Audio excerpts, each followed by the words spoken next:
Oh God, I hope it all works well. Hello, everyone. Welcome back. Sorry, I'm a little bit late. I've been flapping around everywhere. So, sorry about last week. And yeah, we'll get to that in a minute. But first things first, I think shit's kicking off, isn't it, this week? What's going on? What is going on? We'll get to it. But first of all, we've got to see this guy's face. You are in the middle of this public back and forth with Congresswoman Anna Paulina Luna. She has been a big supporter of UFO transparency, but now she claims that whistleblowers are dodging her request to have people like you testify in a classified room called a SCIF. It's a sensitive compartmented information facility. She didn't mention you specifically, but take a look. I've reached out to some of the biggest names in UFO lore. They all got SCIF flu, and we call it SCIF flu, meaning like the day that the SCIF was open, that we reserved it. We're like, we're here. Like, come on, come brief us. They get sick. They ghost us. Yeah, so I'm like, well, if you're not going to tell me to SCIF, then you're full of crap. Now, after you criticized her comments on Joe Rogan's show, her comments that she replied back, she said, you're a strange and frankly bizarre post. She didn't even mention you by name. Lou, what is going on here? Why do you think she's referring to you? What's happening here? Sure. Well, first of all, let me applaud the work that she's doing for disclosure and for greater transparency. She's doing a tremendous work in that area, and I'm a big fan of her. I have been for a very long time. I've spoken to her many times, very frankly. But this was clearly, if you look at social media, this was a reference. She refers to SCIF flu, referring to the individuals that were originally arranging a SCIF meeting for her. That was myself, Chris Mellon, and several others. A few moments later. But you would testify, by the way, if she asked you again. 1,000%. And in fact, no one's ghosting her, at least not me. I would love an opportunity. I just need some notice. Got to give me more than 3 days. I totally get it. And at the end of the day, I wanted to ask you, because you guys are on the same side. It's for transparency. So I hope it happens. 100%. Lou Elizondo. Luna's not an enemy. Correct. Look, she's doing great I hear work. you. I hear you. Lou, thank you so much. I'm a friend, not an enemy of what she's trying to do. Got it. Thank you for clearing the air. Appreciate it, Lou. Good seeing you. Absolutely. Honor and privilege. Don't look at me like that, because I have just about had it up to here. To your forehead.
Ladies and gentlemen, welcome back to Alien Addict. This is the show where we discuss all things UFOs and aliens to the paranormal and our pursuit into the mysteries of the unexplained. Welcome on in. Do you know what, guys? I'm really sorry for last week. It was so unexpected. Obviously, I was on Hidden Underbelly show. Let's bring it up.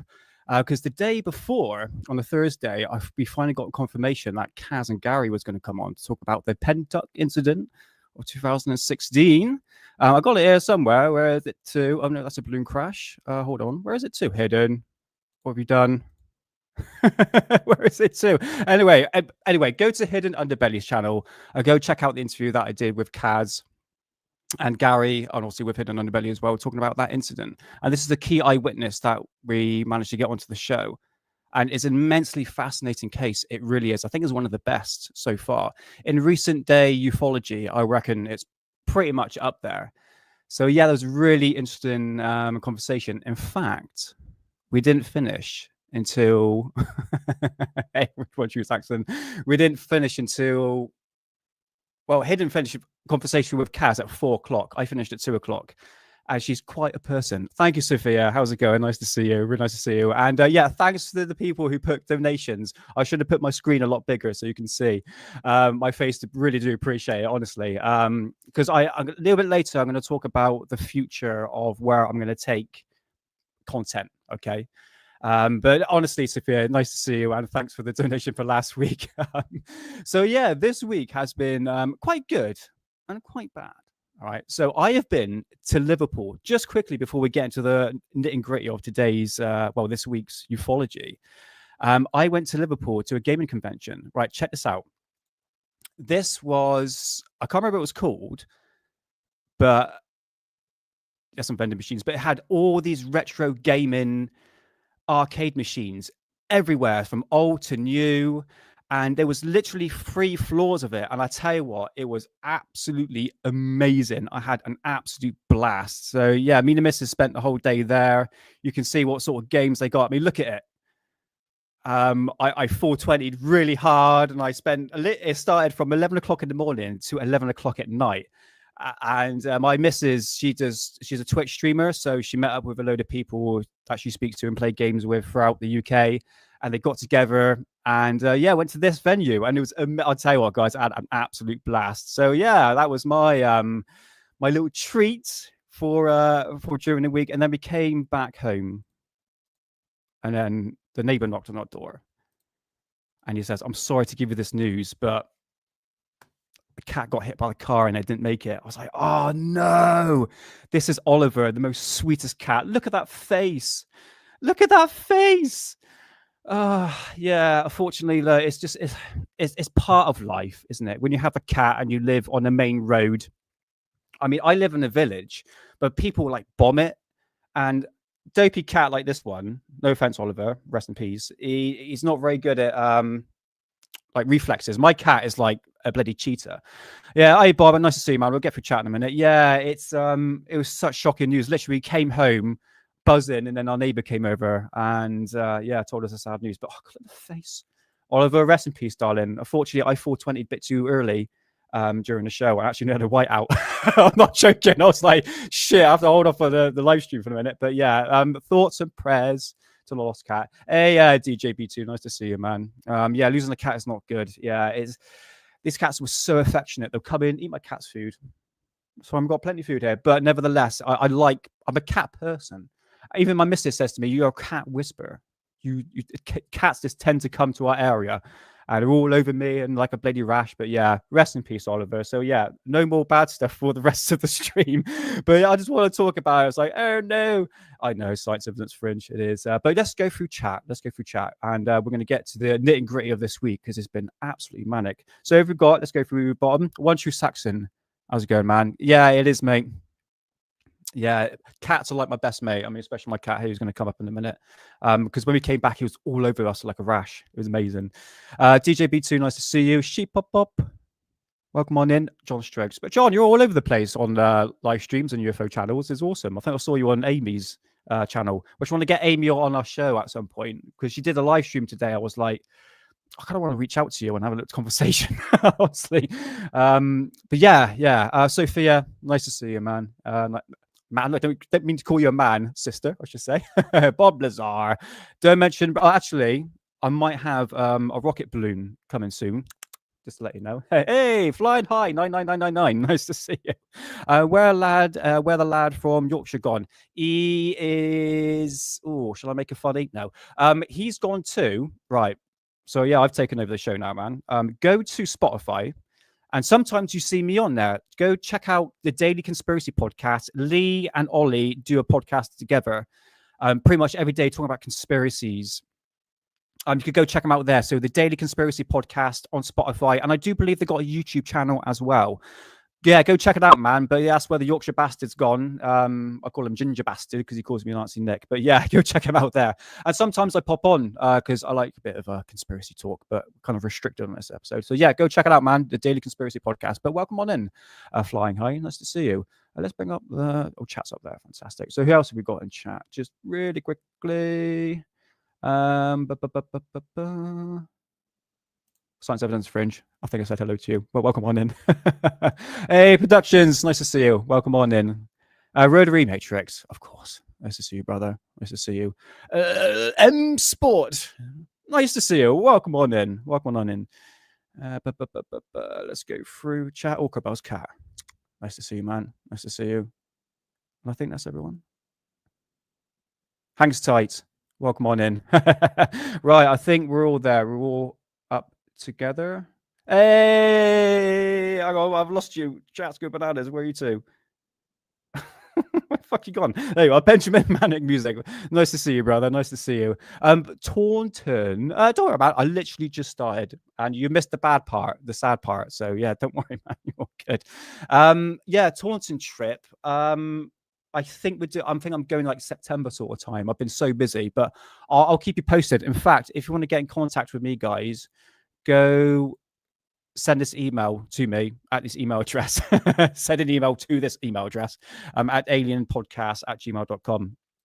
That is the best way you are going to find me and contact me as well. So yeah, I hope you're doing well, Benjamin. Nice to see you. Cheers. Oh, cheers, man. Interesting because him and Goofon were good pals back then. Anyway, I'll check out. Yeah. Honestly, I'd like to get Rich back on as well. He was part of Alien Addict back during the day, and that's when I started listening to Alien Addict. So I think I'd like to get Rich back on because me and Rich have got the same mindset when it comes to ufology. And we really do. And I think you're starting to see the tide crack in ufology at the moment. I'm going to be honest. Hey, Ashammers, nice to see you. You still haven't got a spanner on your thing there. I need to sort that out. Make you a moderator, mate. Do apologize, but I'll write that down now. So yeah, this week has been Drama Farmer, isn't it? What the bloody hell's going with Anna Paulina Luna, Lou Elizondo, and sorry, I'm a man. I can't multitask, unfortunately. I can't talk and scratch my ass at the same time. Do you like my t-shirt? Look. Fucking Anabu, mate. Anabu too. Woo! I was going through my old clothing and I managed to find it and it fits quite well, actually. So, yeah, just need my Maria Orsic t-shirt. And, yeah, I'm ready to go. So, what are we going to talk about today? Talking about? Liverpool trip, Balloon Fiesta, I've done all that. So, yeah. Anna Paulina, that's how you say her name. She was on Joe Rogan. We're going to talk about Moonpenny, UFO location, and that sort of drama. It is a bit of a drama filled today, but there's one aspect I want to talk about, and that is, are we going through some sort of 2012 effect? I mean, I guess we could start off with that at the moment. It just seems to me at the moment, history seems to be repeating itself. If you've been in the conspiracy realm, alternative movement, even the UFO community, going back 2007 and 8, there was like a build-up to something. Now, the 2012 effect, now I need to coin this rightly, because we talk about the end of the world, the Mayan calendar, like there were the cosmic change, the new age of Aquarius, which we're going through now. And also the spiritual awakening. Yeah, I'll tell you what, mate. I fucking get a big, like, Maria Orsic, like, I believe, and then turn around and have all the photographs of Maria Orsic. That's supposedly Maria Orsic. So, yeah, I will. Don't worry, mate. Oh, don't worry.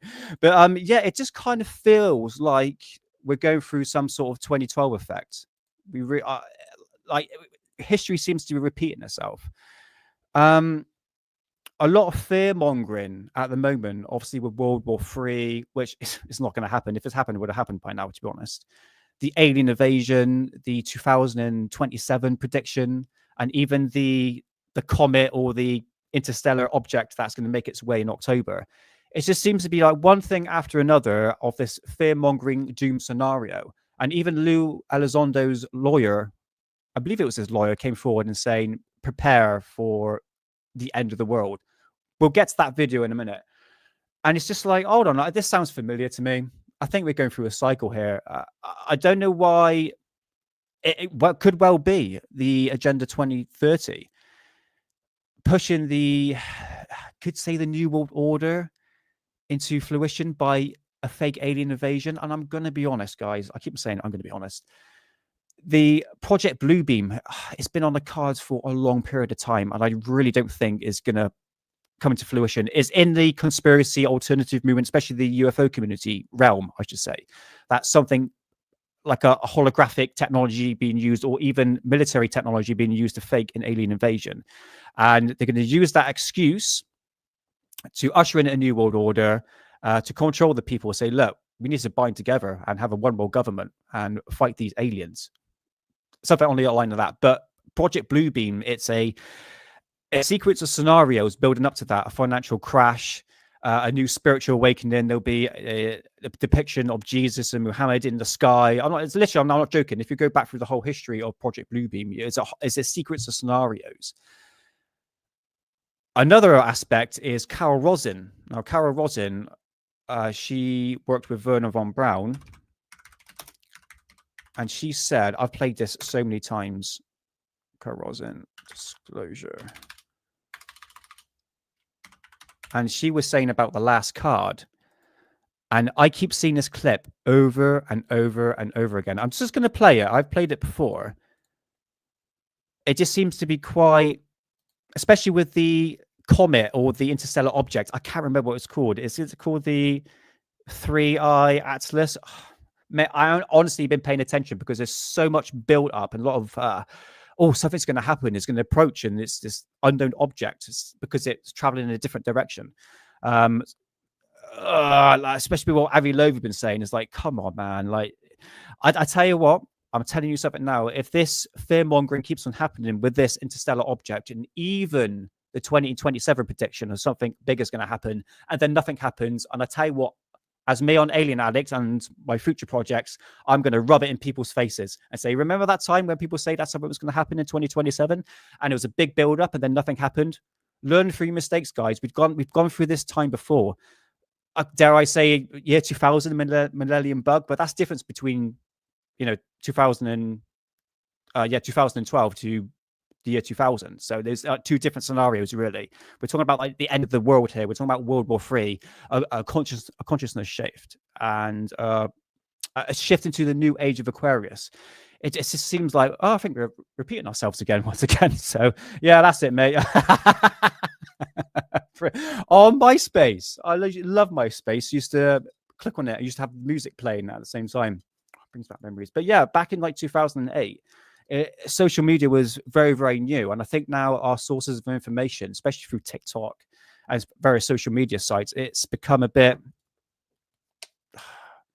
I mean, I don't like watching 10-second TikTok videos. I like to do full-blown research. This is why I buy publications, to really get into the nitty-gritty, which I want to talk about a little bit about UMO a bit later. So yeah, even like the Mayan calendar, mate. Yeah, this is it. It just seems to me that we're just going through a cycle here. And I think in one aspect of ufology, I think any sort of aspect, if it's like political or any like world events, is learn from people's mistakes. Learn from people's mistakes.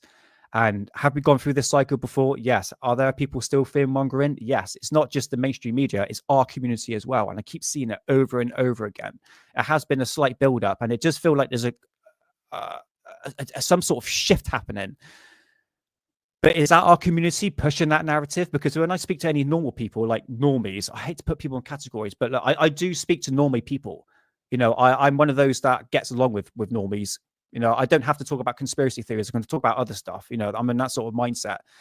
And you talk about this stuff, I bring it up loosely, not full-blown conspiracy theory into their face. But these people don't know what's going on. They're clueless. I think that was one thing me and Lee were talking about, because Lee is saying that the conversation of UFOs is being put into the public. They want to make my nan, your mum and your dad, your sister, to believe in UFOs. And I'm going, is it though? Are we? Correct me if I'm wrong, guys. It seems to me a very small demographic we're talking about here, because when I speak to normal people about UFOs, they don't really know what they're talking about. Oh yeah, I've seen like a news report on it. It just, I had a woman on there with, she looked like she came from like bloody Glastonbury with a blow up doll and saying she had a sexual relationship with an alien. That doesn't help ufology.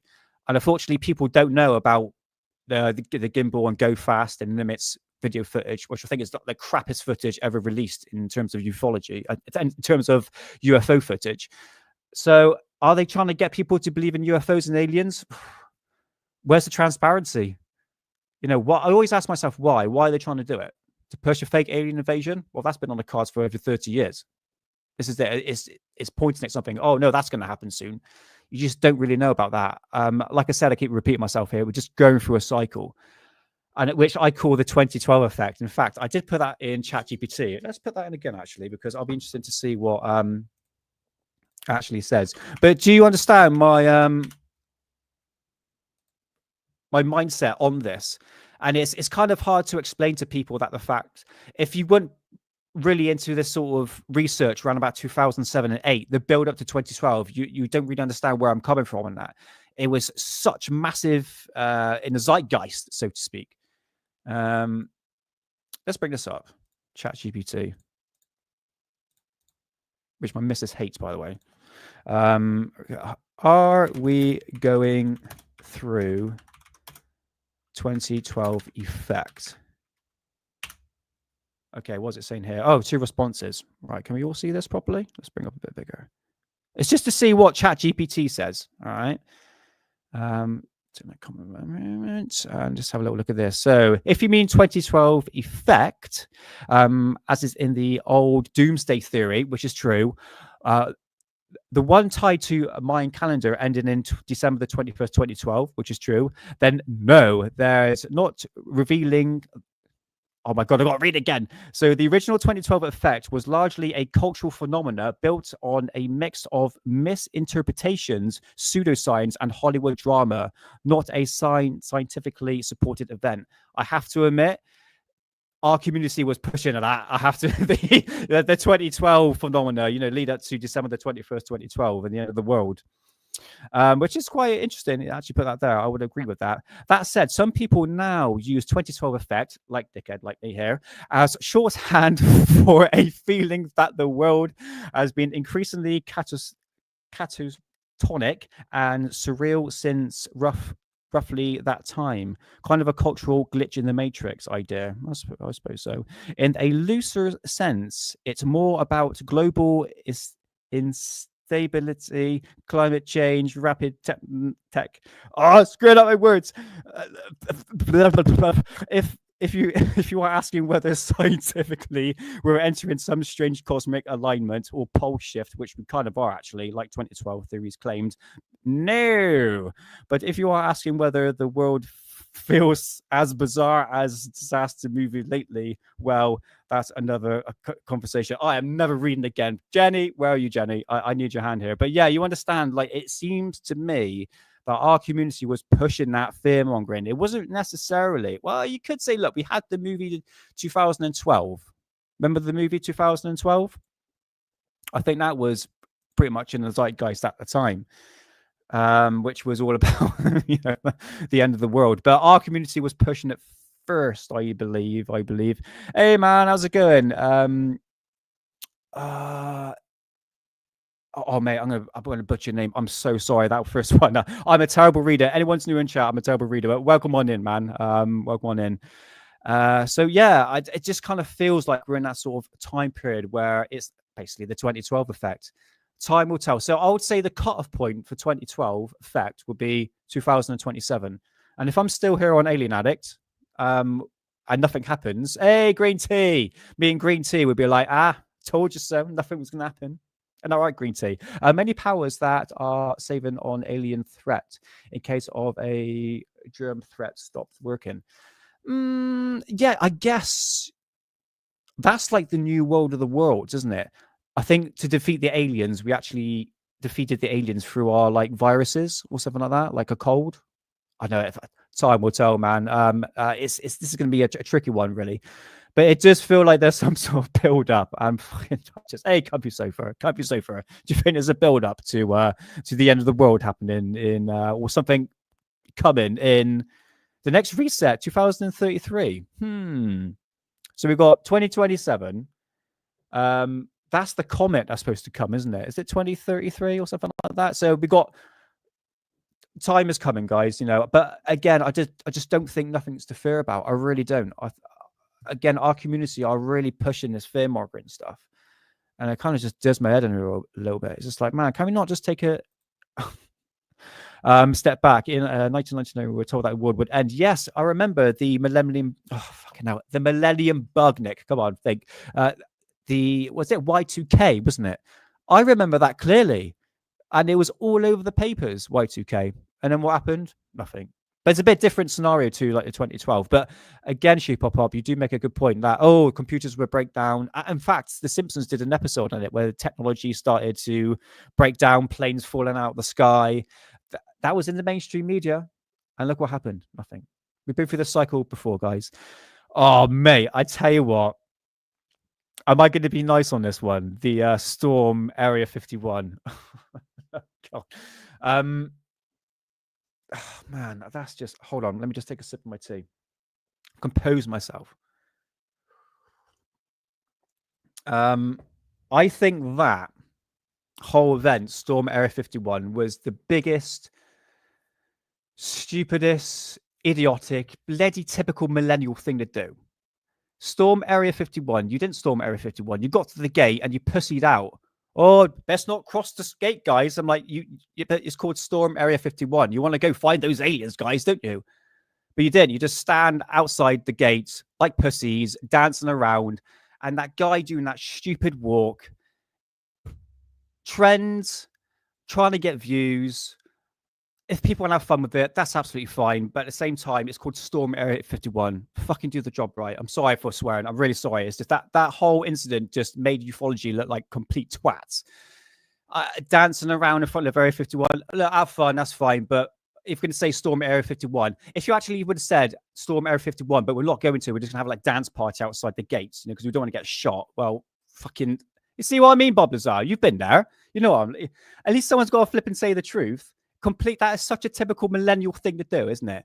I just fucking, guys, you know what? I fucking hate millennials. I'm going to be honest with you. Not all. I'm a millennial, but I hate being pushed into that category. Fucking hate them. Honestly, they're like,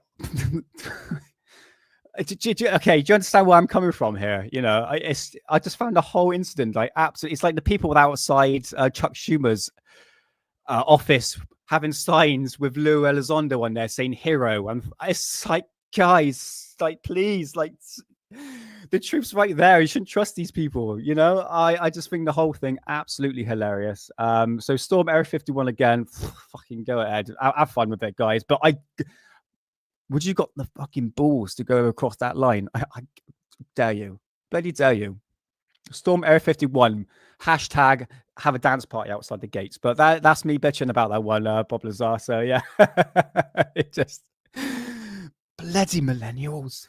Do you know what? I sound like flipping Victor Meldrew. I swear that. Hey, Moody, nice to see you. A millennial who hates millennials. That's so millennial.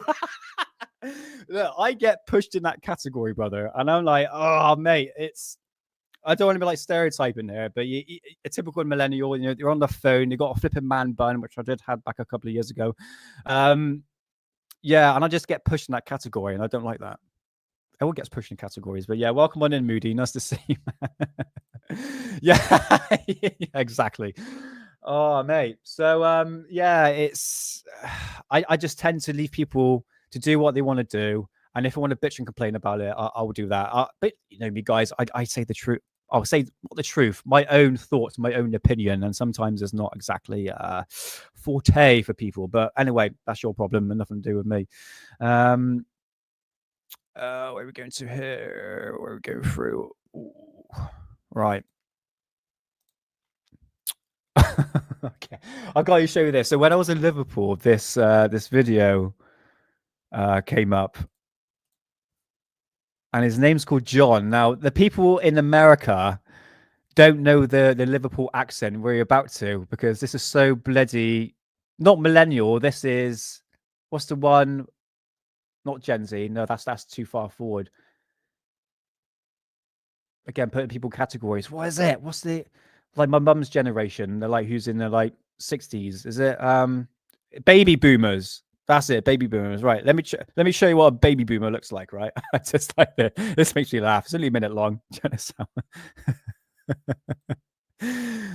just had enough of it.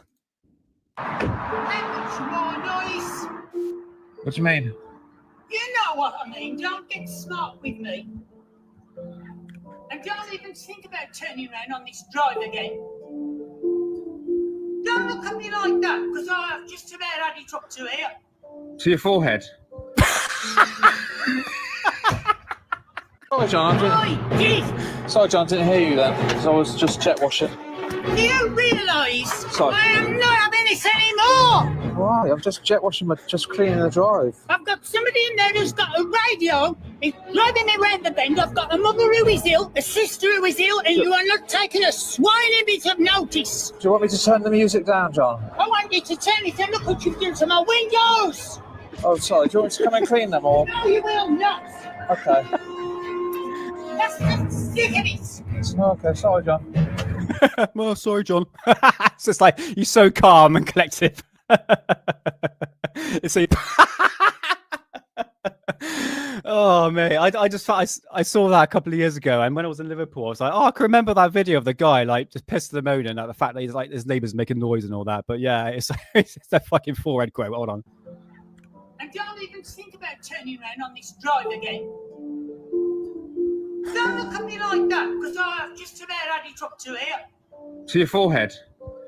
He just walks back in.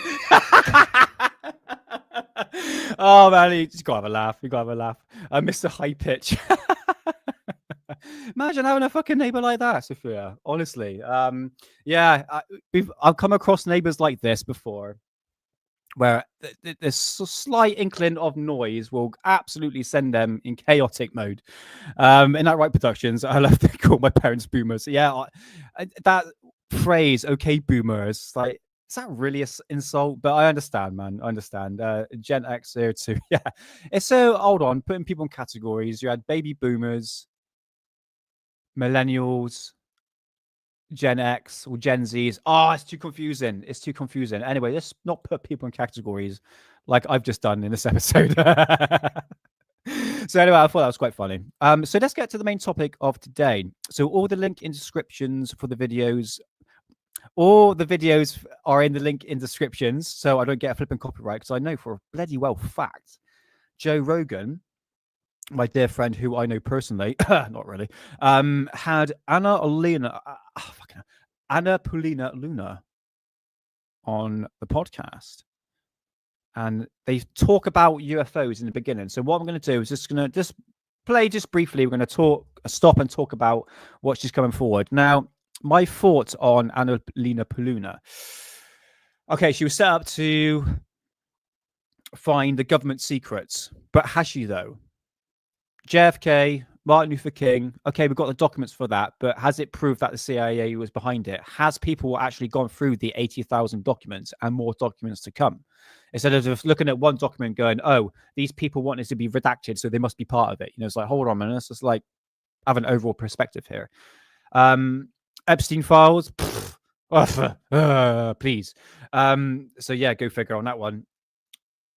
I do believe, in terms of UFOs, I do believe that she wants to have some sort of transparency, but I think there's players behind the scenes that are trying to restrict that, and you kind of get that inkling off Anna Paulina Luna.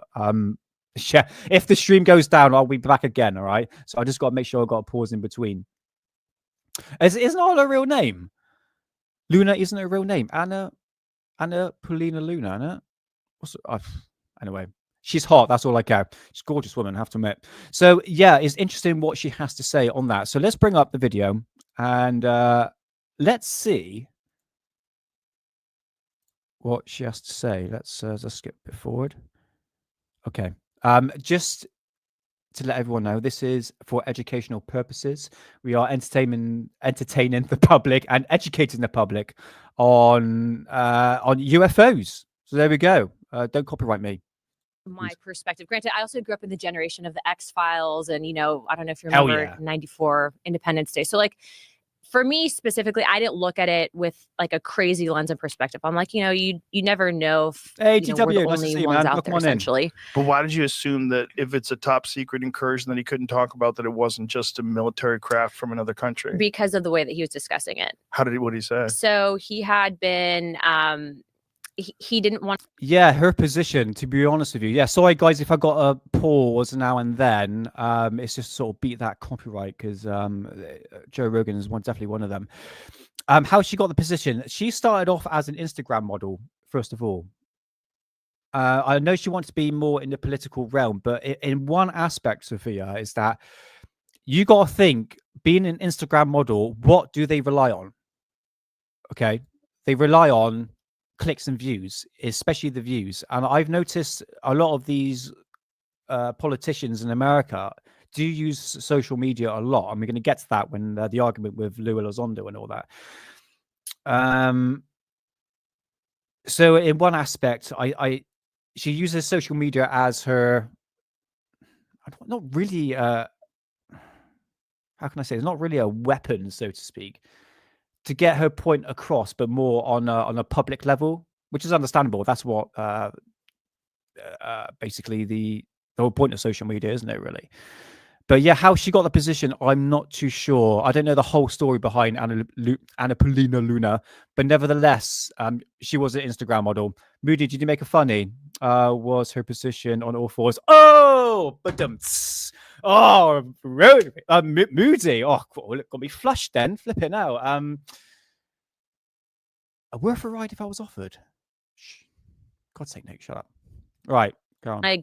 From what I gather, get taken off flight status, and he's like, I really can't discuss it.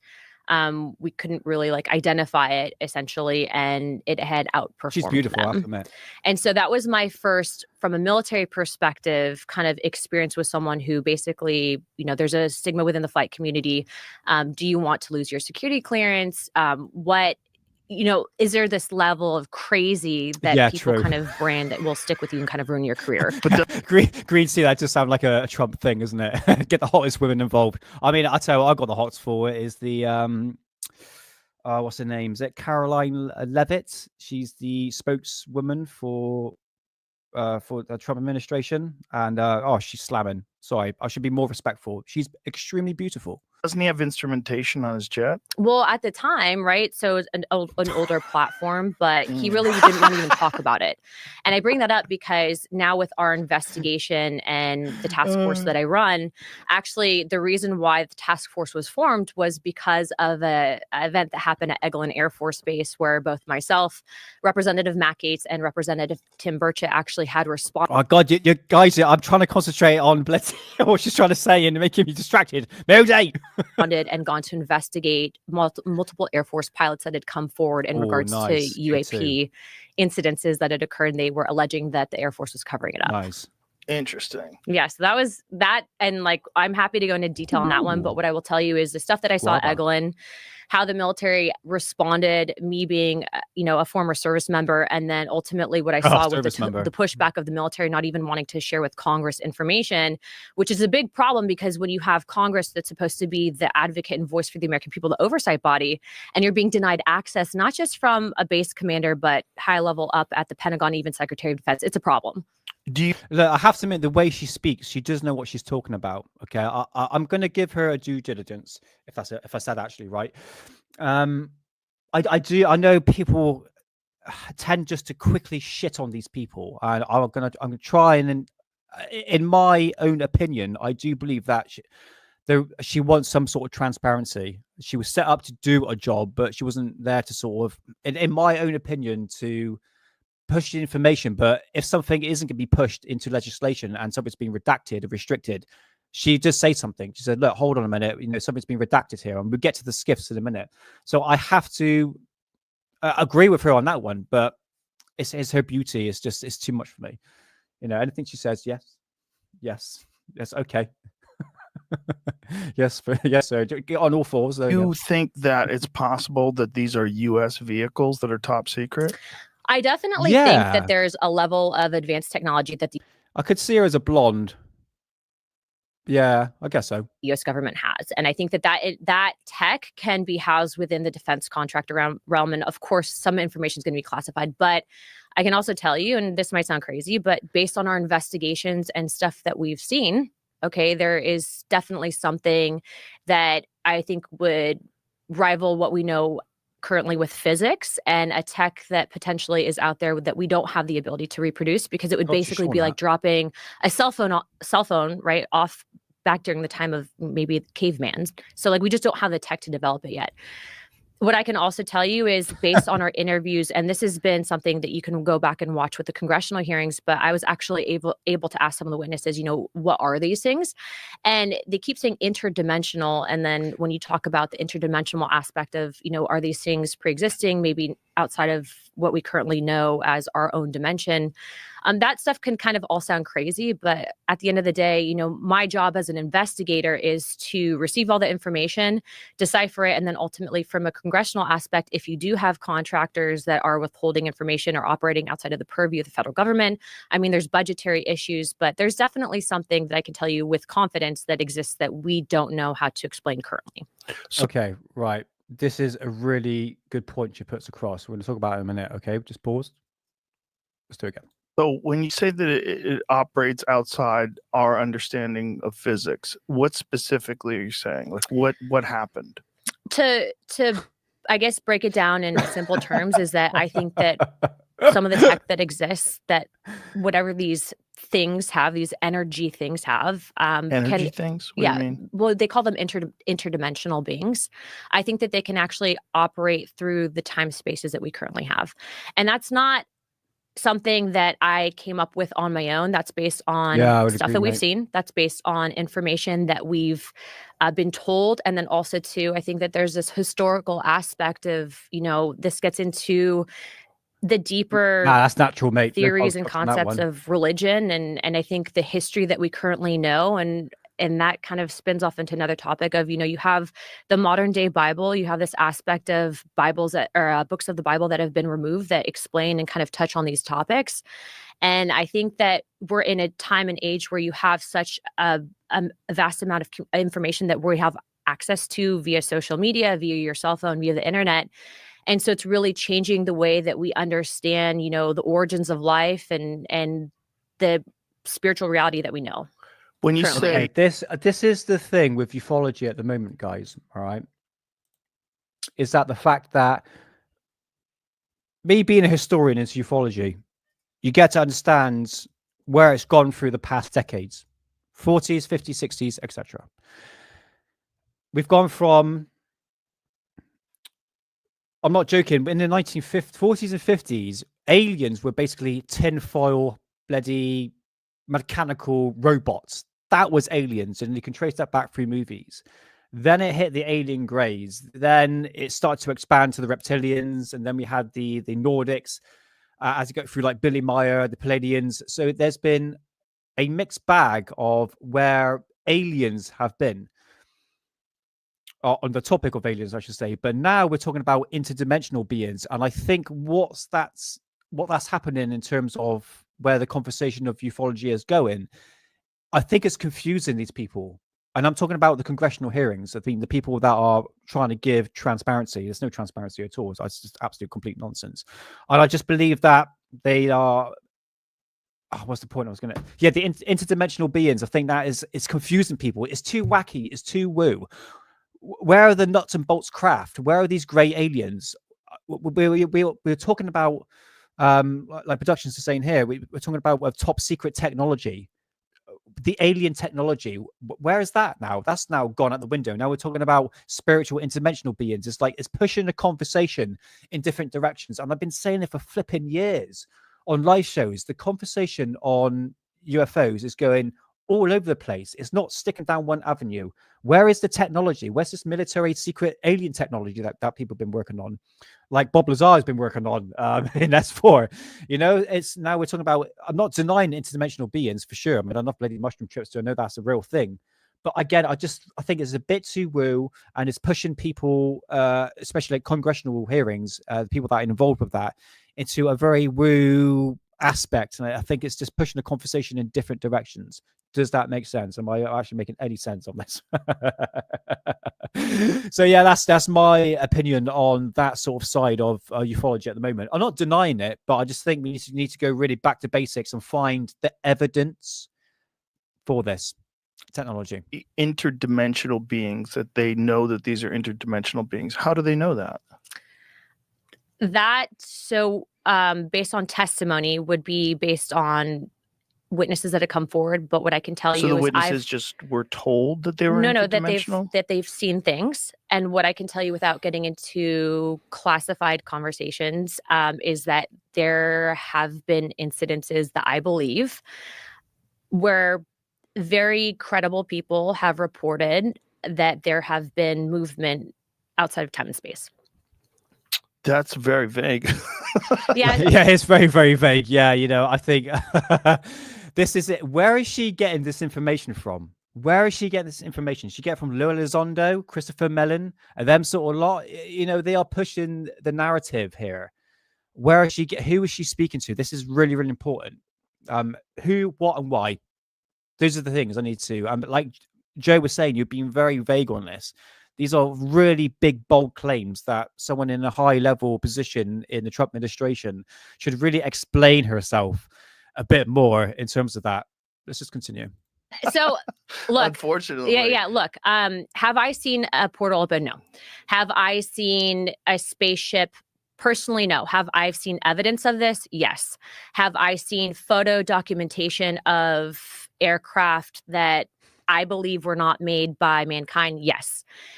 Is there historical significance to this? Yes. Is there multiple events that go back to, I would argue, maybe even before the time of Christ that have documented this in text? Yes. So do I believe that the government has access to certain technology? Yes, to an extent. And I believe that certain contractors potentially have back engineered this tech. I think that that's what can explain the advancements that we're seeing. But I also believe that this is a dangerous level of hidden information from the American people, because if you have an aspect of the federal government, which I can tell you, I, with two other members of Congress, were denied access to information at Eglin Air Force Base pertaining to whistleblowers because of the fact, and we can get into that story and what happened at Eglin in a second, but we were denied access and told that we don't have security clearance or the read-in authority on a special access program. That's a problem, because I'm supposed to represent and be an investigative body, and you have then people who are unelected that are operating basically in secrecy, and that's a problem. That's a big problem. And yeah, so she's been denied access to classified information. We'd have thought she'd be in a sort of position to actually at least get access to this information as she's on a task force to find government secrets.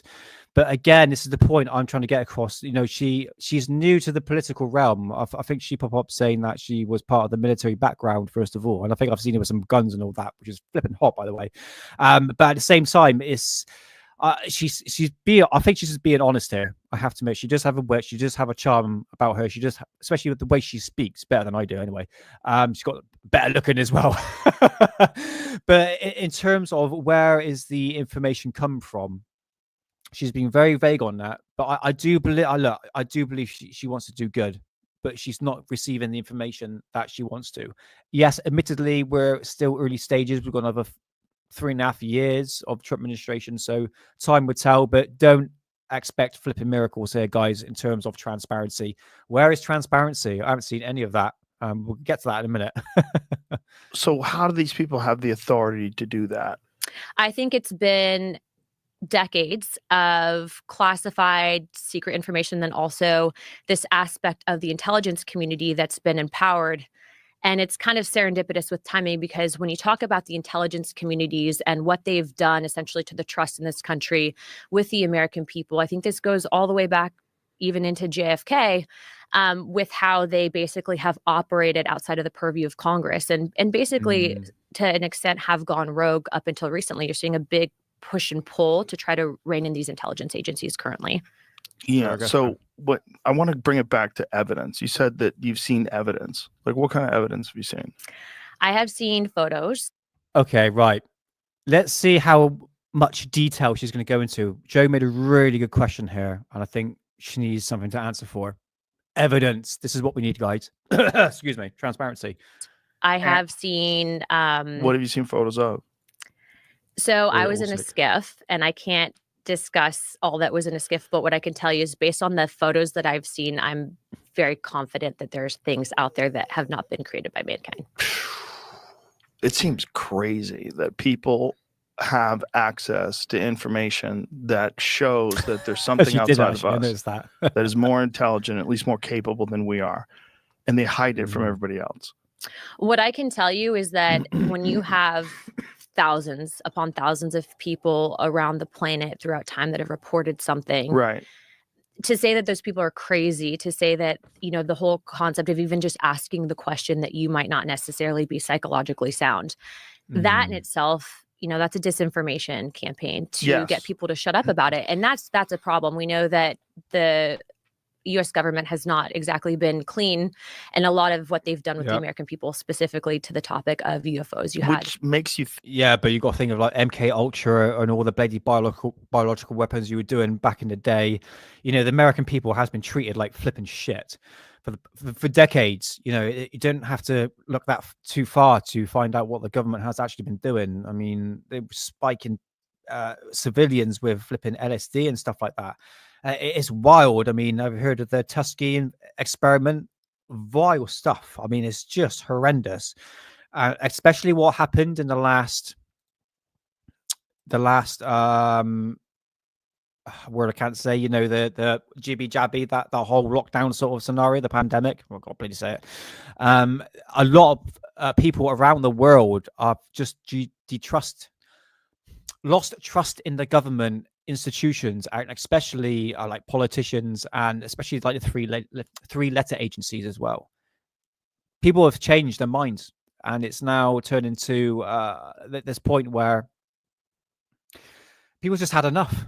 People have had enough of this lies and being deceived. And I think people are seeing it now. Hey, hold on, where are you two? Oh, chat's going mad. Girth Brooks, nice to see you, man. Welcome on in, nice to see you. So this is, I think, now we're at the sort of cutting edge of, not really wrong term, I should say. I mean, I think now people are just, they see the governments, politicians, and where things are going quite well now. We've been through a lot of shit. I mean, it depends if you're in America and England with two different scenarios here, but people on edge, and people see through the light, and people are just not thick anymore.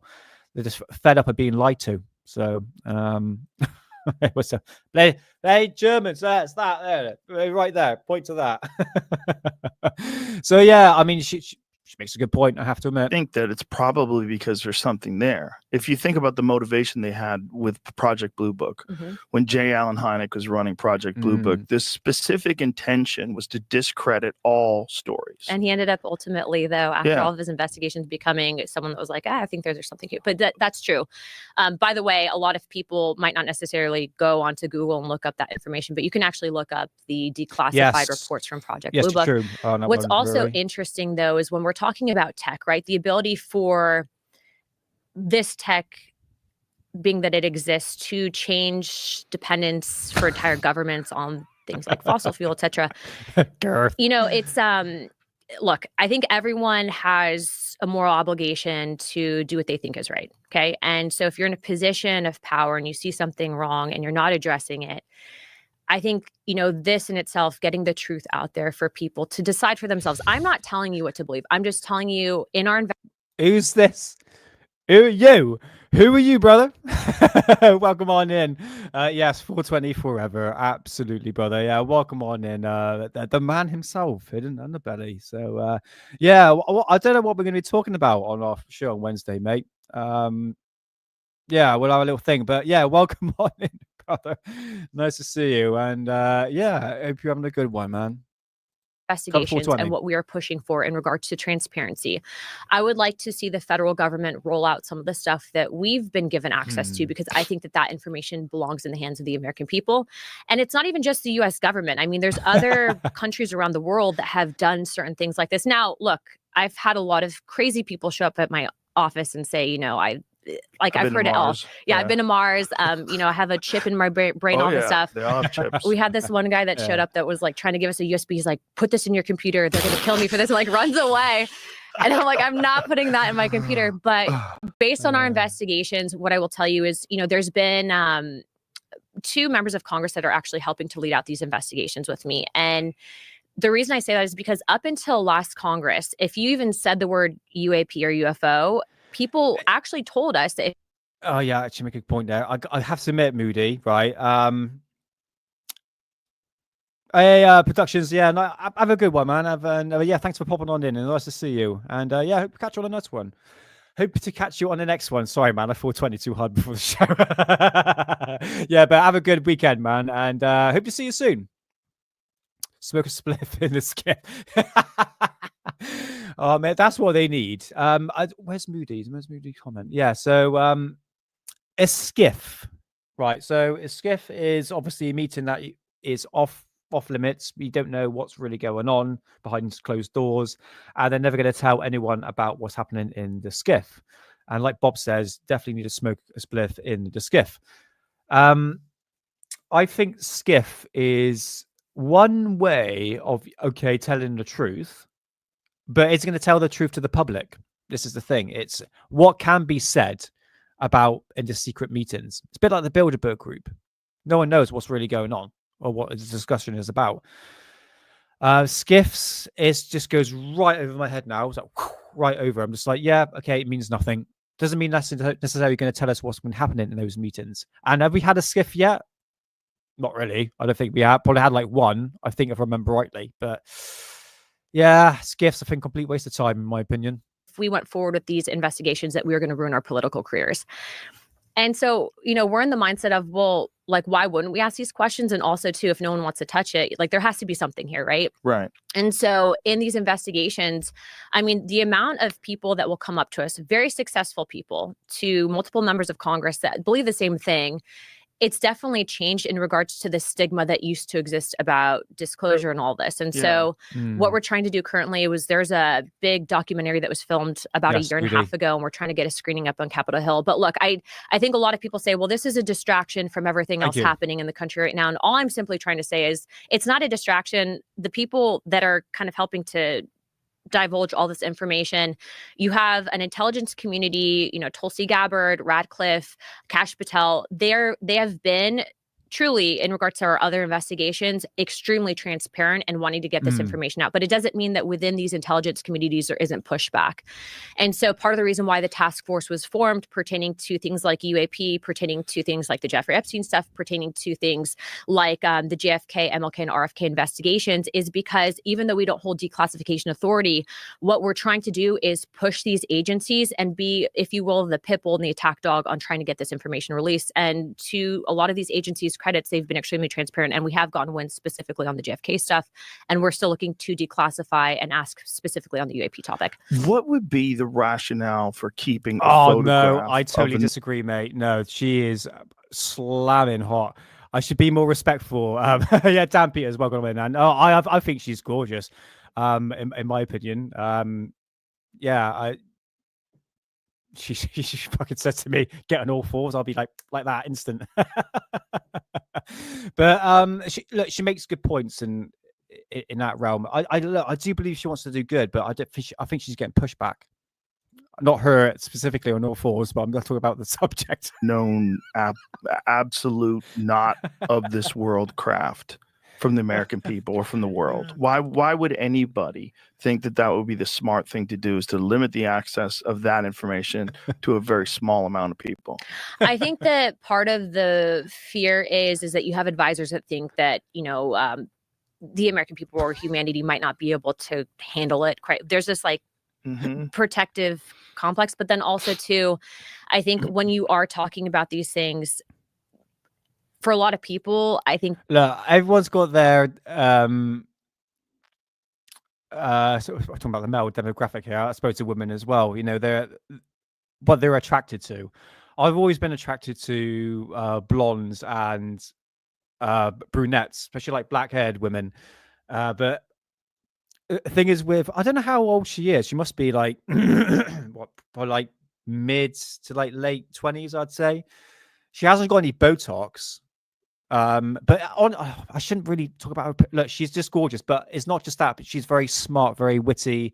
And that's what I find attractive in a woman. My own personal opinion. And she was picked by Trump. What do you expect? That it kind of can rock your world a little bit in regards to where you stand in a faith perspective, and then also too, I bet you would. an aspect of on your lap. Well, how do you even begin to explain it? And all I'm going to say is, look, and we can go into some of the books that were removed from what we know as the modern day Bible, but I read through the Book of Enoch multiple times. And guys, I'm not saying that these things are angels. Okay, that's not at all what I'm saying. But what I am saying is that proper weapon, yeah. Depending on where you are in regards to your whole perspective on whether or not God exists. Like, I believe in God. I'm a Christian. There has to have been, and there's admissions that there was. Yeah, it's. I have to admit, Nancy Mace. Yeah, sorry for the women in chat. But this is the very man thing here. But honestly, that I'm not going to go like far too dirty with this one. But yeah, another one who's very attractive. I seem to be more attractive to like mature women. Nick, shut up. Just play the video. Oh, God, guys, you're distracting me from chat. Moody, behave yourself. We're all good here. We're having a laugh. Other creations that God made, but that we were the most prized creation. And so I think that this can open up a bigger topic of discussion. What I will say is that what's been interesting is, and I've had a mass array of people that have come in, right? Like, we have people that come in that claim that you can use this ability to basically dog whistle these things in from a psychic ability. Yeah, I've heard people say that. And I think that there's something there. Otherwise, they wouldn't necessarily be able to provide some of the video evidence that they have. But then that also brings up the question of if these things are interdimensional, which we've had witnesses testify to members of Congress. She's my age, so yeah, 35. She's got to be 35. And that was all publicly out there. That would then bring up the whole, well, if this is really transcending dimension, the power of what you say, thought, all of that.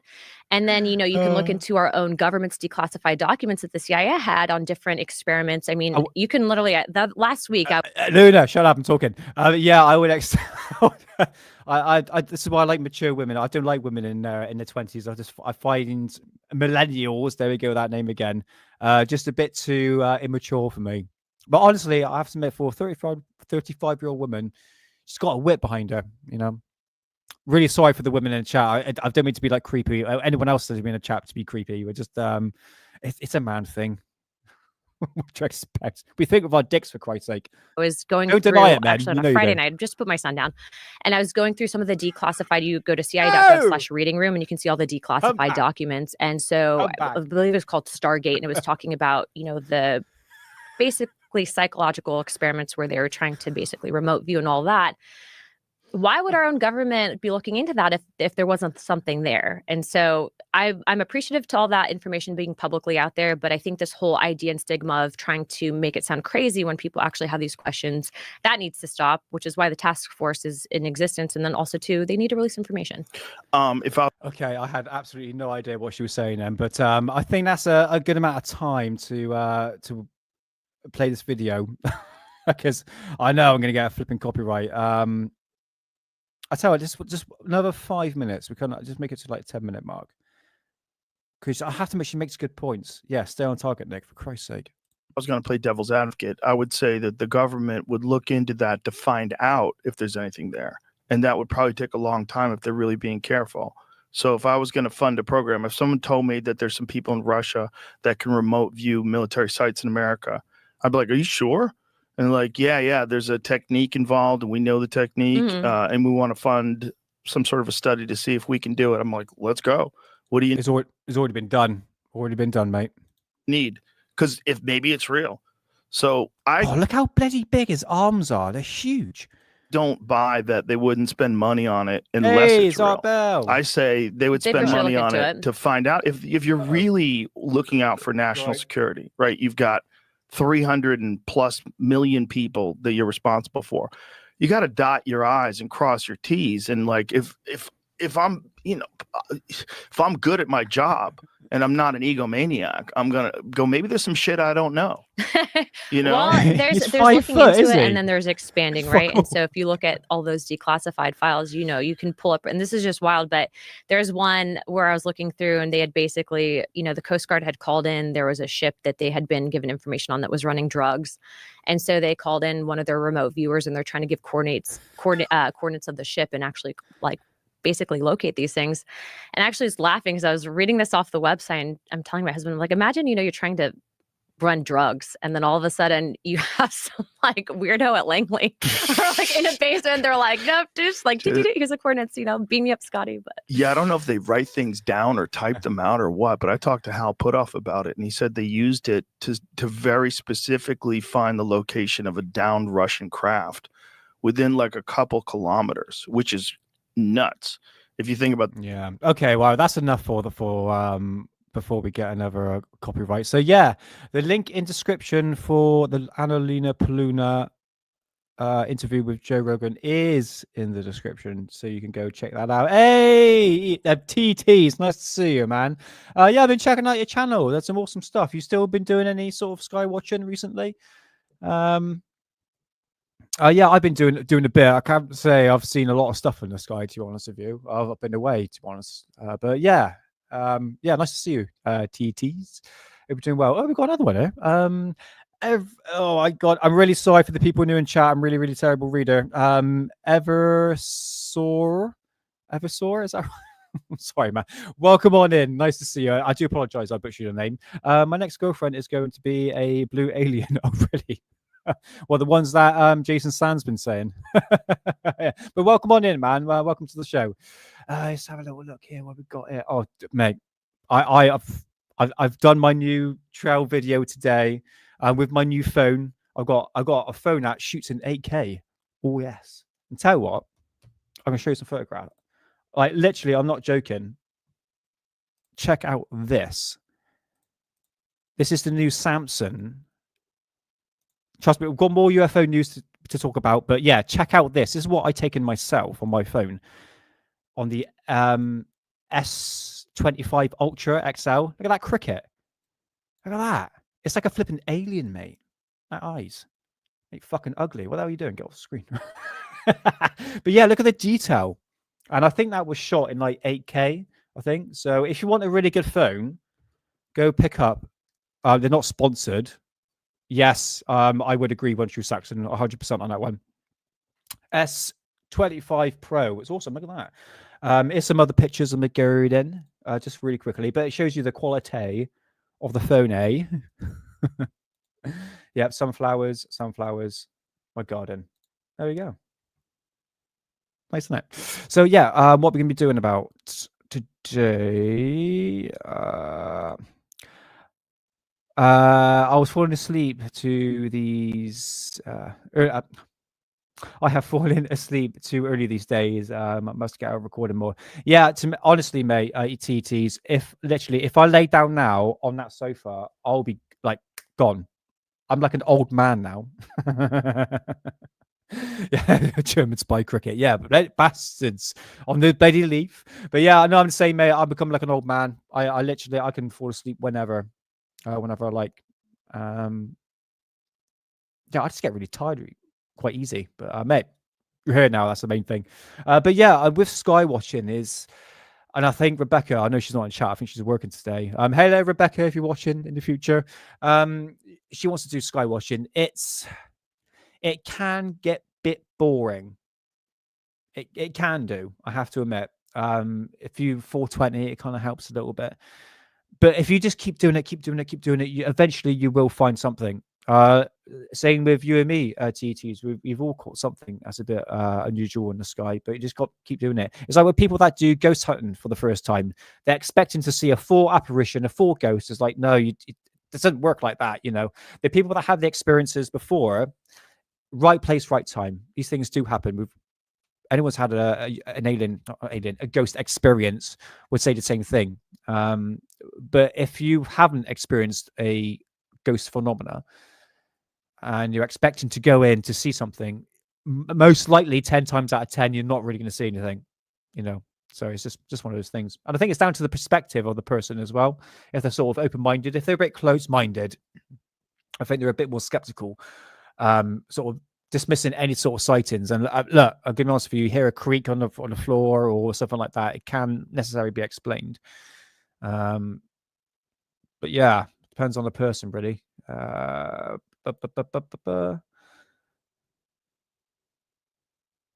Yeah, I tell you what,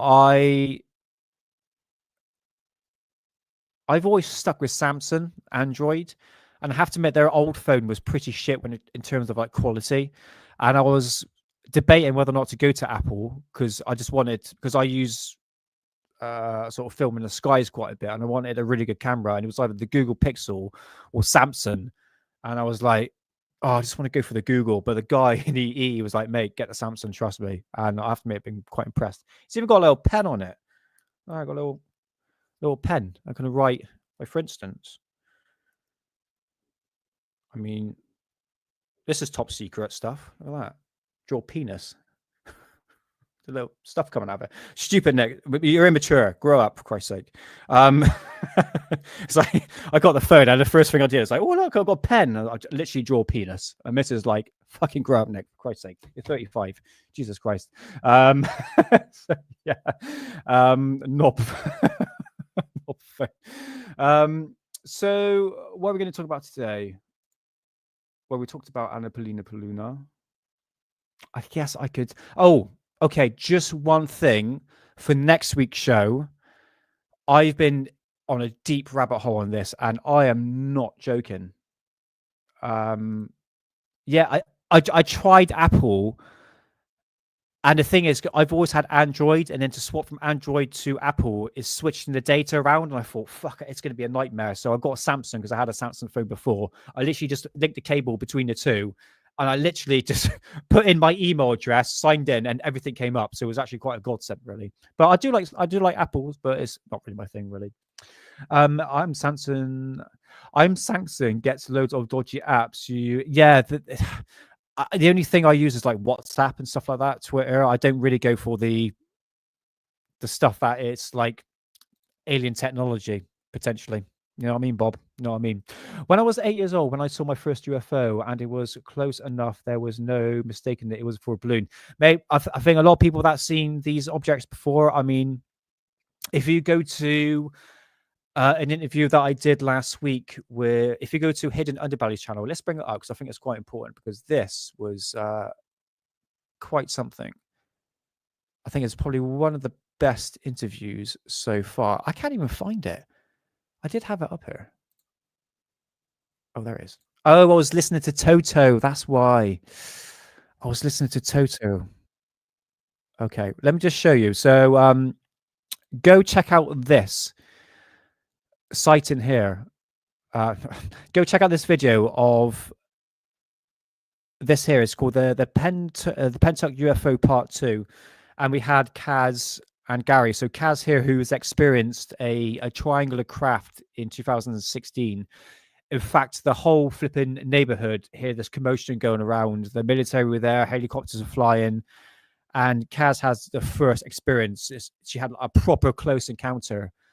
And you can go check this out. I'm going to put the link in the description right here, because it's one of the best interviews we've done on the Hidden Underbelly show. I think it's coming up there. It should do. Maybe not. But yeah, go check out Hidden Underbelly's show. But mate, when people have those close encounters for the first time, a lot of people get stigma behind it. So, oh, we don't trust these people because it's UFOs. The thing is, with England, a lot of people still don't know about UFOs. We still have that stigma behind it. So when you do say, oh, I've definitely had this UFO experience, or I saw a close encounter, or a close encounter with an object, an unknown object, like a UFO or UAP, whatever you want to call it, you just get stigma behind it. But here on Alien Addict, mate, you're more than welcome to come in and say, I've definitely had the experience. You say you've seen a grey, I'll bloody believe you. But may I ask, what exactly did you see? Was it like a ball of light? People say like plasma balls. A severe? Was it day or night time? It's really interesting to see what sort of encounters you had, mate. But yeah, welcome on in, man. Welcome on in. It's nice to see you. It's nice to see you. I worked for Apple, but it ain't no stinking feed. Sorry, mate, I have no idea what. Right, let's bring up. Oh, what's going on here? There we go. This is going to blow your flipping mind, guys. Oh, I tell you what. Before we get into all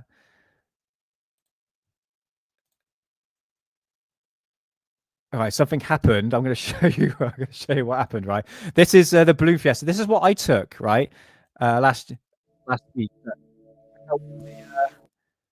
Nice little music there. Check out all the balloons. This is a time lapse of the Balloon Fiesta. There was 100 balloons that took off. Look at them all bouncing all over the place. Right. It's like wee, and that's where that's the alien balloon right there. Disclosure right there, guys. So yeah, I thought it was quite nice to show you. But what actually happened on that day? It went flipping viral as well. It don't normally happen, but go check this out.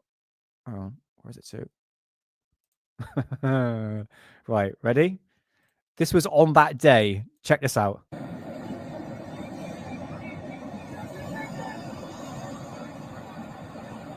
Wait for it. Listen. Oh. That roof, right?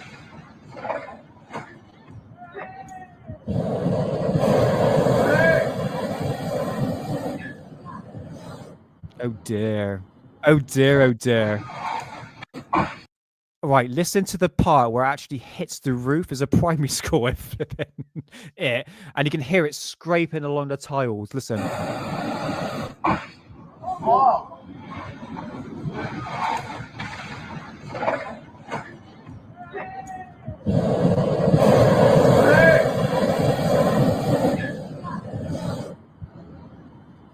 Terrible. Terrible. But yeah, that balloon never came back. It was actually, I think it was actually banned from actually fucking flying this balloon. Oh, those things. Honestly, I tell you what, I'm going to be honest with you. I love the Balloon Fiesta. It's one of my favorite times of the year. But I would never go into a balloon ever again after watching the Brazilian ballooning accident, when you actually see people jump out of the balloon basket a couple 100 feet when the basket's on fire. That's fucking horrible, honestly. I mean, there's no safety mechanism. You know, once you're up there, only thing you're going to do is come down, isn't it? And once things go tits up, you're going to be hitting the ground quite flipping hard, isn't it? Ooh, Moody. Hey, just a thought. Do you think that crashed UFO that Ross Coulthard talked about, do you think it was an Apple that build their spaceship building on top of it? Do you what? We're going to be talking about that. Fuck it. Let's just bring up Twitter because we're coming up to nearly an hour and a half now. God, that went quick. Flipping now. So yes, mule cock and fresh. Your cock and balls. Oh, I don't have Twitter up. 2 seconds. Yeah, things have been kicking off with Twitter. 2 seconds. Let's bring it up.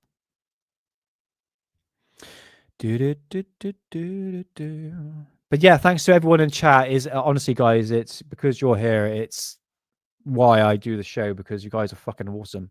I ain't even 420 yet. Parachute. That's what my missus says. But the thing is, you know, you're gonna try and tell like my nan who's in a hot air balloon, you know, 89-year-old, and I put this parachute on, jump out the fucking basket. That's what my missus says. Is look, I think you need a health and safety course to actually do that.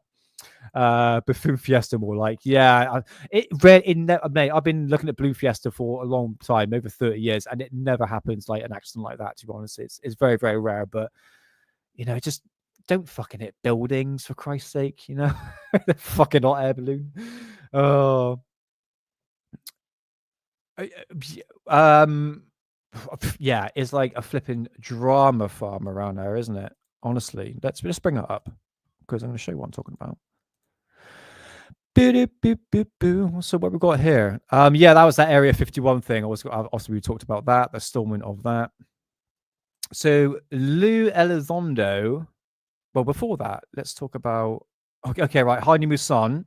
Excuse me. Oh, it's not even loading up again. I'm pretty sure he took a picture or a video of a satellite. Oh no, it's not working. Oh, that's gay. Okay. Um.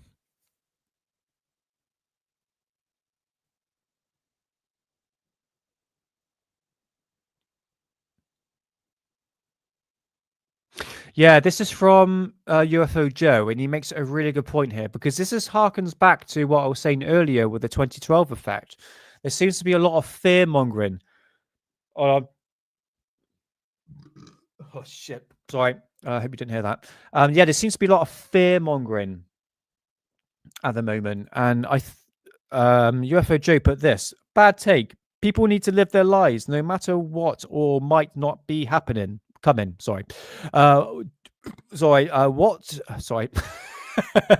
Do what you love. If opening a bar it is, then do it, especially if there's nothing we can do about it, this alleged event. I'm not worried. Do you know what, UFO Joe? I'm exactly the same, mate. It's just old flipping routines of ufology, the conspiracy realm. It just seems to be a reoccurring phenomena. It just keeps on harking back again and again and again. So yeah, UFO Joe makes a really good point there. Live your life, guys. You know, they say you only live once. That's bollocks. You only die once. Live every day. Understood? You die once, but you live every day. This is when people says, "Oh, you only got one life," which is true, but you only die once. So I suggest live life. Look at me being philosophical. Fucking said that word so badly. Yeah, well said, Nick. Until I got to that point, Sophia. Like, Jesus Christ. I am 420. Those big words. I can't say it. Yeah.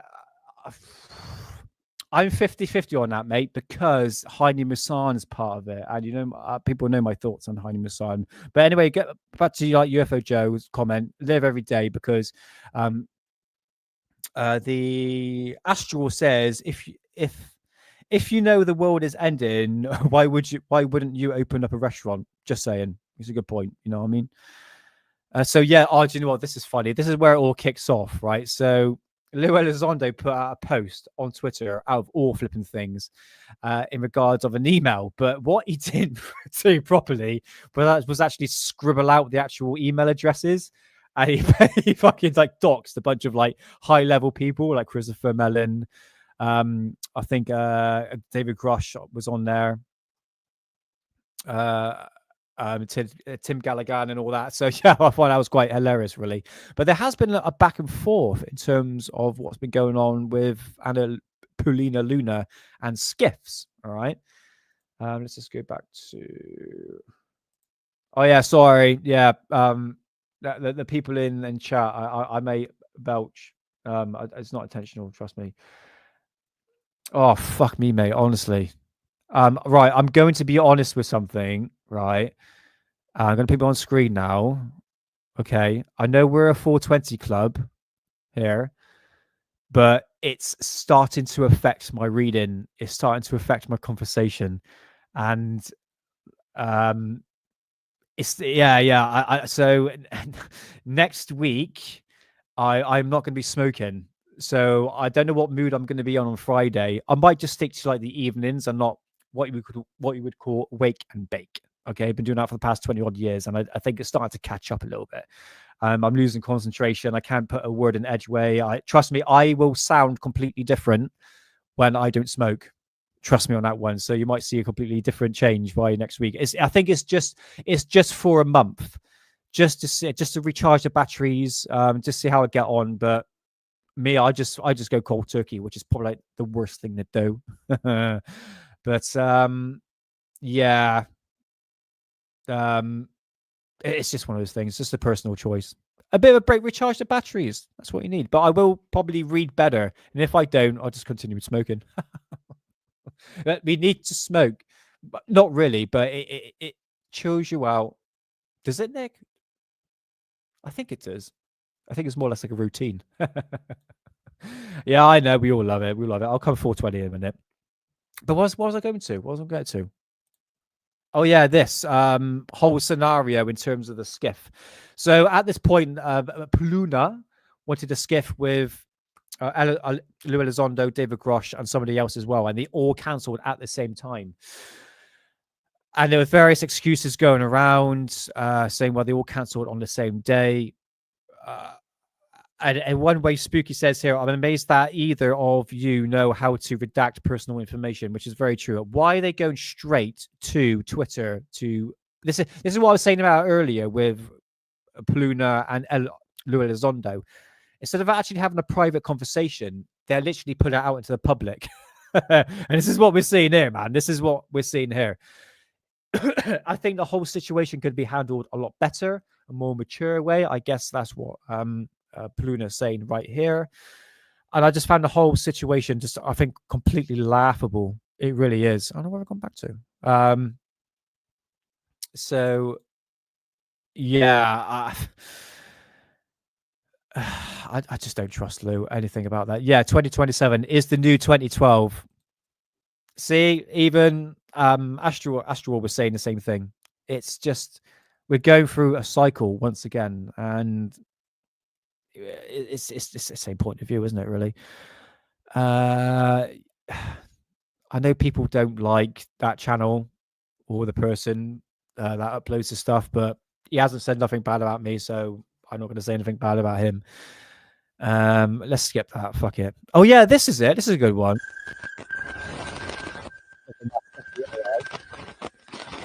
Light creating a crop circle, like we haven't seen that before, and this was uploaded by the man himself.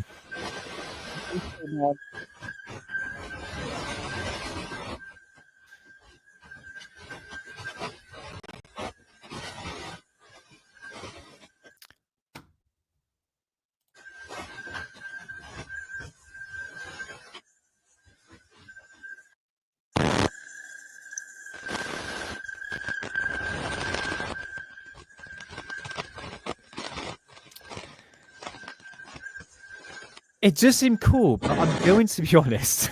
I think this is what we would coin the phrase fake and gay. Right, let's pause and have a little look at this footage right here.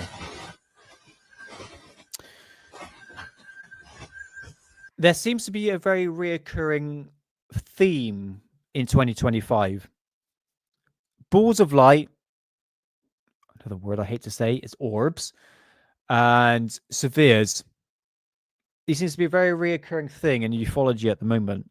This footage right here, I do believe this is AI. Okay, where is the camera stationed? Why is it shot in a vertical? It's not like a landscape view. It's. I mean, unless the camera was actually set up right, but any normal person would have put the camera vertical like this. It's grainy. So what exactly phone camera is being used here? Why is it creating this grainy effect? I mean, I doubt it would be on a security camera. Guys in chat, this was uploaded by Heini Musan. Yeah, go figure. VHS. I don't know, man. Yeah, the tracking line running through the screen. Yeah. So believable in 2025. Yeah, you see what I mean, Moody? You see what I mean? God, I don't know, man. It is good footage. Don't get me wrong, guys. Look, I hate to be that sort of guy that debunks everything, but we are dealing with Heini Musan. He's been caught so many times faking, like, for instance, the live stream I did last week when they took the stream down, at the fact that Heini Musan was part of another part of faking UFO footage. I don't know about it. It's good, don't get me wrong, but we live in a world of AI, so we've got to be very skeptical. And Heini Musan, again, should be very, very skeptical. Let's move away from that. Yeah, this is something bad is coming. Let's listen to this. Okay, well, I guess just you're sounding good now, so let's start from the beginning of this whole Ivan Hanel situation. Or Hanel. Yeah, probably, mate. Yeah, Okay, wildlife camera. But I don't understand why they give off the got to learn VHS about Ivan effect. Hanel, and I invited him to join a chat group. Sorry, let's go back. And Just listen. I'm not going to play the whole thing. It's just what Lou Elizondo's lawyer. I know Lou, and I got to learn about Ivan Hanel, and I invited him to join a chat group. And he basically immediately on joining the chat group started messaging everyone in the group and basically asking them if they'd prepared for the end of the world. It's not the sort of thing you do when you join a fairly high level chat group. It's very strange. I looked into the guy. I don't know whether anyone's actually looked into who Ivan Hanel is or looked at his bio. He's got missing years in his bios. So does Lou and his flipping top of his head, mate. Which is a bit strange. Tell us about it. Tell us about him. Well, he's got a good few years missing in his bio. You know, look at what years is it? Is it 2002 to 2008 time frame? Yeah.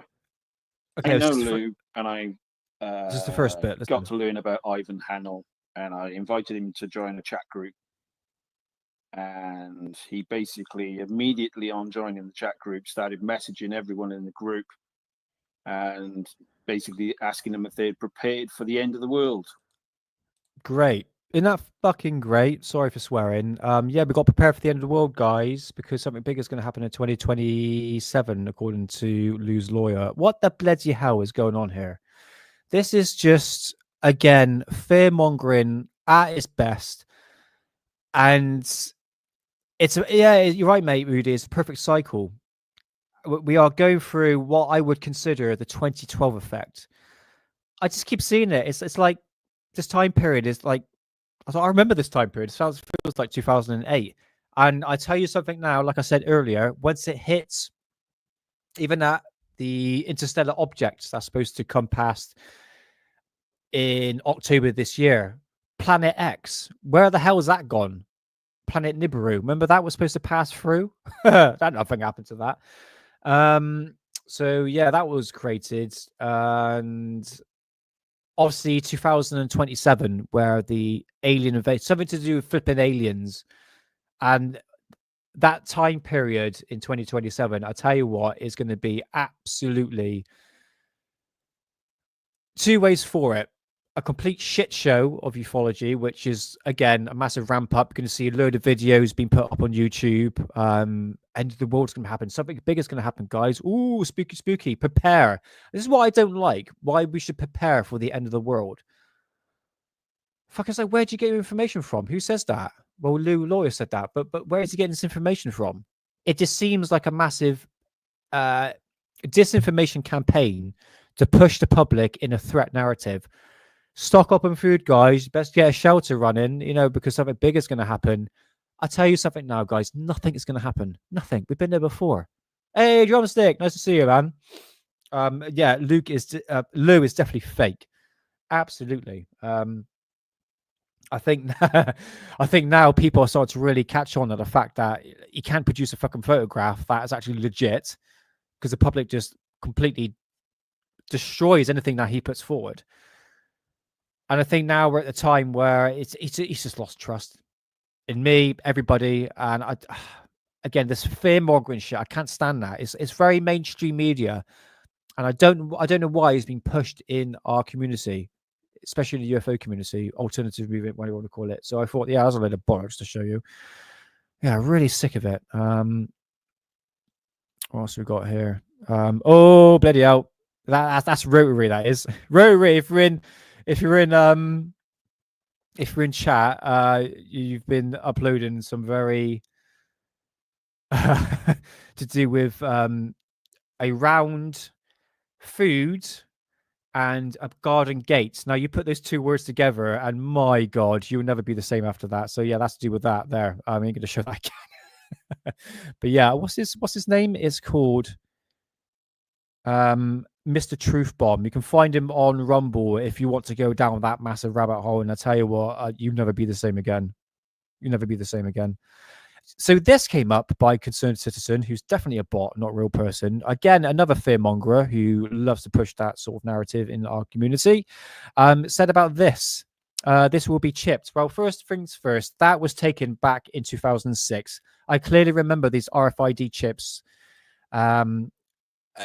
Technology would have moved on by now. I reckon. Well, I did hear one theory that the fact that they've actually put stuff in your blood to actually track you through there, like nanoparticles and stuff like that. Oh my god, whoa, spooky on there. So I think this whole aspect of RFID chips is out the window now.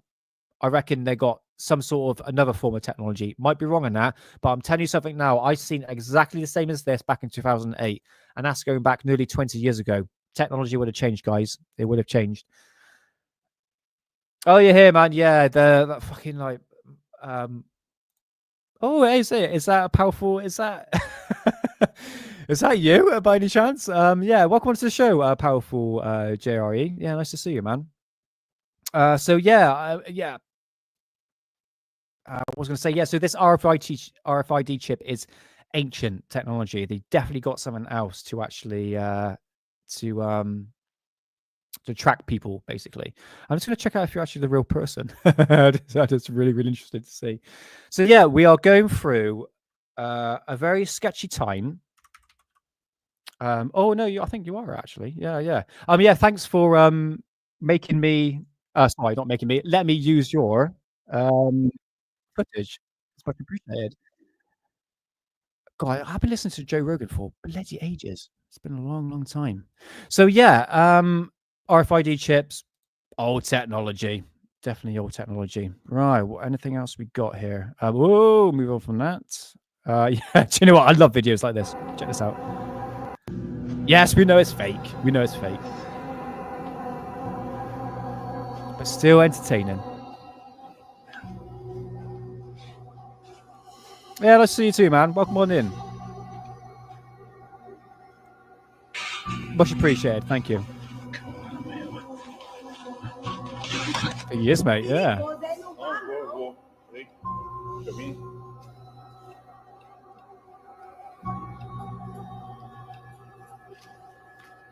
Remember, guys, fake footage is part of ufology. Okay, it goes in a cycle. It's been like this for the past 80 years. Okay. Oh, come on, we got to have a laugh. I swear to God, I hope there's no jump scares in it.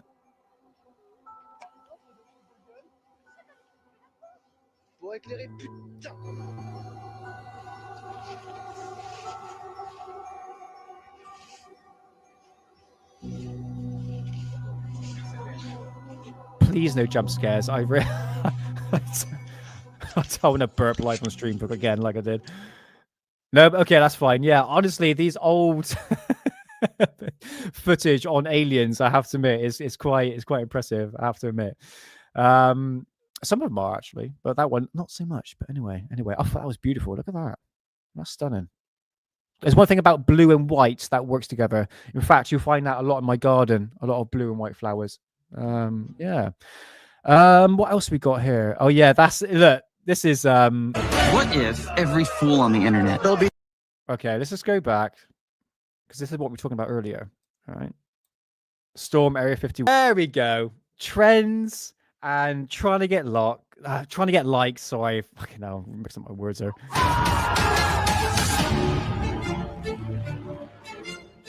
Right, yeah. You know my thoughts on that, as I talked about that earlier. The fact that this whole Storm Area 51 thing was just like a massive marketing campaign is a very typical millennial thing to do. Oh yeah. I'll do a recap on that one, man. Again, I just find this absolutely hilarious. Of course, Netflix are going to do a flipping documentary on this. I think it might have come out already, but like I said, guys, you know, with the birth of social media and how far it's got now, the sources of information is great. Don't get me wrong, to communicate information in terms of like events and stuff like that. But at the same time, Storm Area 51, you didn't storm Area 51. You went to the gate and you had a flipping dance party. Not exactly Storm Area 51. Dressing like aliens and all. Look, have your fun. That's absolutely fine. It doesn't affect me. But if you're going to storm Area 51, flipping do it. But no one had the bloody balls to actually step across that flipping line, did they? Because they would probably obviously get arrested, isn't it? And you got to think it got a far way to travel. I tell you what, is there something that I saw? Yeah, that. Now, did that happen? Guys, did this happen? Check this out. No, I didn't. In your dreams. Yeah, these people would have got flipping shot. It would have been a massacre that's happening there. So what can I say? Dream on. We'll see what happens. But again, a very typical millennial thing to do.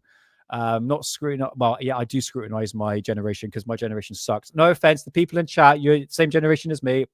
We're on the same wavelength here, but you understand that. Look, millennials don't really have a great backtrack record, all right? Especially in 2025. All right. So yeah, I thought that was quite funny to see this depiction of Storm Area 51. Again, moody. Things I cannot say. So I think that's it for that on what we could consider as Twitter. Yes. So what else we got? I'm going to bring up something I'm going to be talking about next week because I find this absolutely fascinating. And Joe, if you are Joe Rogan, in chat, I honestly thank you. I think you're the actual channel. But yeah, is that Joe yourself? But yeah, Joe, welcome on in if it is you. Yeah, massive fan for many years. Go check this out, Joe, if you want to know more about the most strangest case in ufology. No one talks about this, and I'm going to go into detail next week.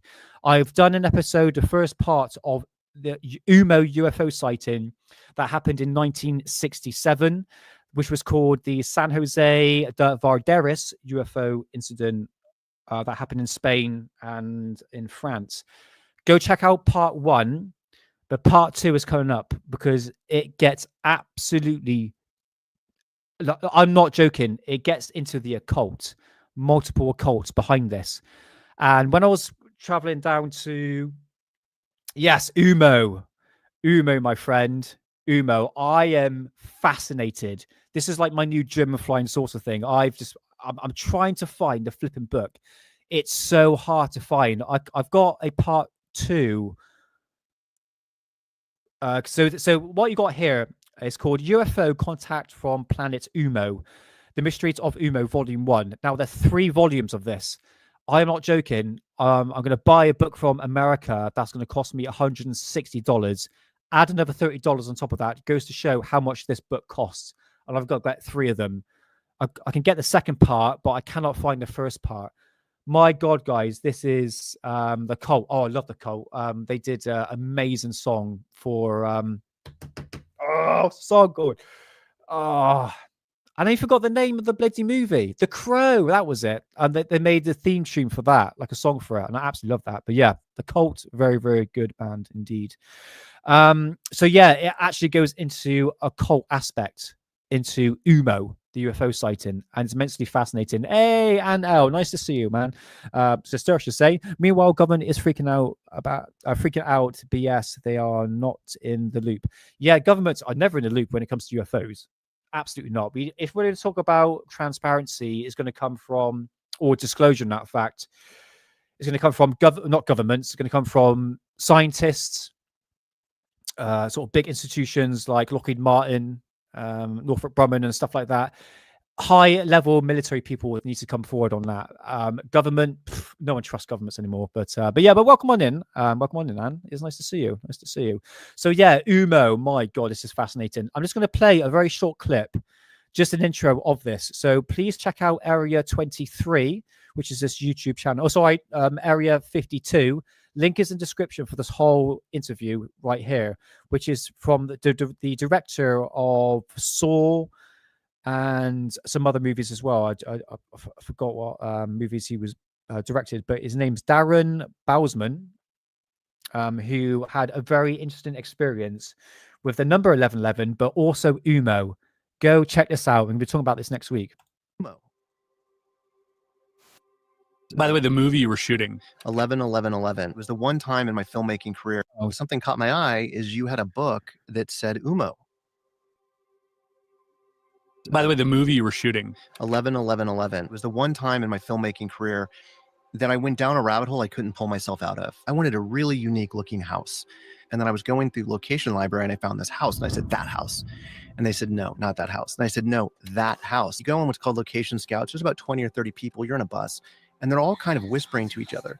And eventually the caretaker undoes the gate and opens it up, but he won't go inside. You walked in this house, and all I can say, there was a heaviness. There were mattresses all over the floor, and there was like residual of wax. And then I started noticing there were masks on the ground. On all the doorways and all the windows, there was this symbol, and it was an H symbol, but it wasn't an H. It was a weird looking H.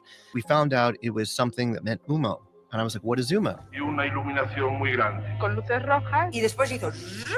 Ramoncín, por favor, ¿has visto un ovni alguna vez? Sí, sí. In the 1960s, these mysterious letters, and 70s, started popping up around Europe, but especially France and Spain. UMO was apparently an extraterrestrial planet that exists, 14.6 million light years away. And these people basically disseminated information from their culture throughout these letters. It wasn't like one payload. It was multiple payloads to multiple people over multiple places. Now the debate comes, can one person write all of this? French computer scientist Jean-Pierre Petit, he studied UMO, so he had models on magnetohydrodynamics that were based on some of these papers. So they were legitimate theories. So now you have this guy saying, oh, it was me all along. Sorry about that. It was just a big joke. Well, his son went on a rampage. There was a protest in the middle of the theater. He stopped the screening, as I remember. That started what I would consider to be the most horrific 10 days of my adult life. There's a shot where they're standing on the beach, and behind them you can see the house.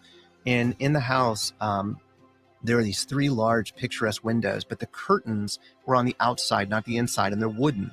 And so to open one of these things, you have to be inside the house and on a pulley system, and you have to use both hands to pull it because they're heavy. Well, we shot in that room and the curtains were broken. You could not open them. And so they had to remain shut. In this shot in the beach, all of a sudden you see every window open. Wow. Yeah, and it almost looked like a visual effect. There was a small window, that's all I can say, with an H over it. Asked my assistant, I want to know what's on the other side of that. And he broke in the wall. It was a room, and inside this room, there's an altar. The previous owner of the house was in the middle of a divorce. They were sharing custody, and he buried her body in the house.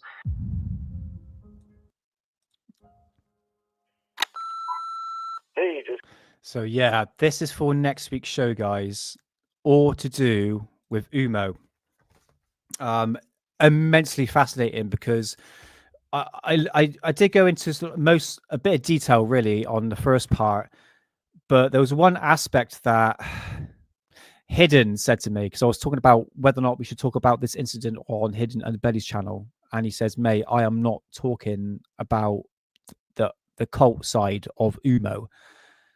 And the more and more I started looking into it, I'm going, holy shit, this gets deep. And not a lot of people in ufology talk about this. I'm searching for the book, the first volume, but the thing is, if I want to know more about the case, I need the books for it. So this is going to be my new project going forward, is look into UMO. So this is a book. It's a rare book from Rendell E. Stevens, which are what I'm collecting at the moment. Another one, a rare one, is so Rendell E. Stevens, obviously a UFO researcher into like the Billy Meyer case. This is another rare book I've got. I actually opened this live on stream. This is a big, thick book to do with the Aztec. Same author, Rendell E. Stevens. So this is called UFO Photographs Volume 1, or I have a Volume 2 with me. And in here, it has the San Jose de Valderas UFO incident that happened in Spain on 1st of June, 1967. I'm going to show you what UMO craft looks like. Now, bear in mind, ufology in the 1960s and obviously 70s as well, we are dealing with craft that looks like this. Okay? That's the UMO symbol, the H, with the inverted cross going across in the middle. Look. It looks fake, okay? Someone's run it through AI, and it does look... The brightened up, clearer photographs does look kind of fake, I have to admit. But there is a whole occult aspect to this. And it gets deep, all right? So UMO obviously is an extraterrestrial planet, which they have come down to Earth to exchange letters to UFO communities in Spain and France. And eventually, in these letters, it shows pictures and diagrams, not pictures, it's more like drawings and diagrams of extraterrestrial crafts, how they all operate, but really go into scientific details. And also going into like string theory, the birth of civilization. UMO has its own language. I'm not joking. There's even like UMO music out there. It's the whole wide aspect of a subculture of ufology. And I found it immensely fascinating. It's been on my radar for a number of years, UMO specifically. These photographs look more, they kind of look a bit fake, I have to admit. But I do believe people were seeing something back then. I truly, truly believe that. They were seeing some sort of extraterrestrial craft that looks like a flipping dinner plate. Because it kind of does, doesn't it? It's a very reoccurring thing. I'm going to show a video, which is very, very important right now. And we are going to go back to that time period, to a video I found. Yeah, that one there is 9 minutes long. UFO pictures with Rendell Stevens pictures on the cover. Yeah, yeah. I tell you what, his books, I am not joking. There is, there's a UMO cult, mate. Is unbelievable drumstick. Yeah, it's crazy. We're gonna get to that into next week's show. But his hey, Godstopper, nice to see you, man. Welcome on in. Sorry if you didn't put a comment before. I think I missed you. Jamming Music Man, did I say hello? I don't know if I've missed you, man. Welcome on in. Nick, have you heard of the story of Anna Paulina Luna was involved in some sort of witchcraft? Really? Do you know what? If she put like a witch hat on and she sat on a broomstick, kind of looks like a witch, a sexy witch. Nick, we talked about Anna Paulina Luna a lot this episode. So yeah, but yeah, Rendell C. Stevens, his books is worth a lot of money. One of them cost around about $400. I think just people are sort of milking it for what it's worth. Could be a sign of the bird phoenix. Could be the sign, be the bird. I'm not too sure that one, mate. TETs bird phoenix. Not too sure on that one. But nevertheless, let's bring up this, because we're going to go all the way back, time machine music, to the 1960s. And we're going to go to this YouTube channel right here by David Hoffman. David Hoffman, thank you very much for allowing me to use this video. I think we've got to give these people a shout out as well, because they do provide some really good sort of historical videos on ufology. So let's go back to the 60s. It's about 9 minutes long. I'm going to stop and talk about a few things, but it's near the end. I think it's really important. We need to listen to. So let's do this. Sit back, relax, come 420 if you want to. And let's do that. Where is it to? There we go. Crater on the moon.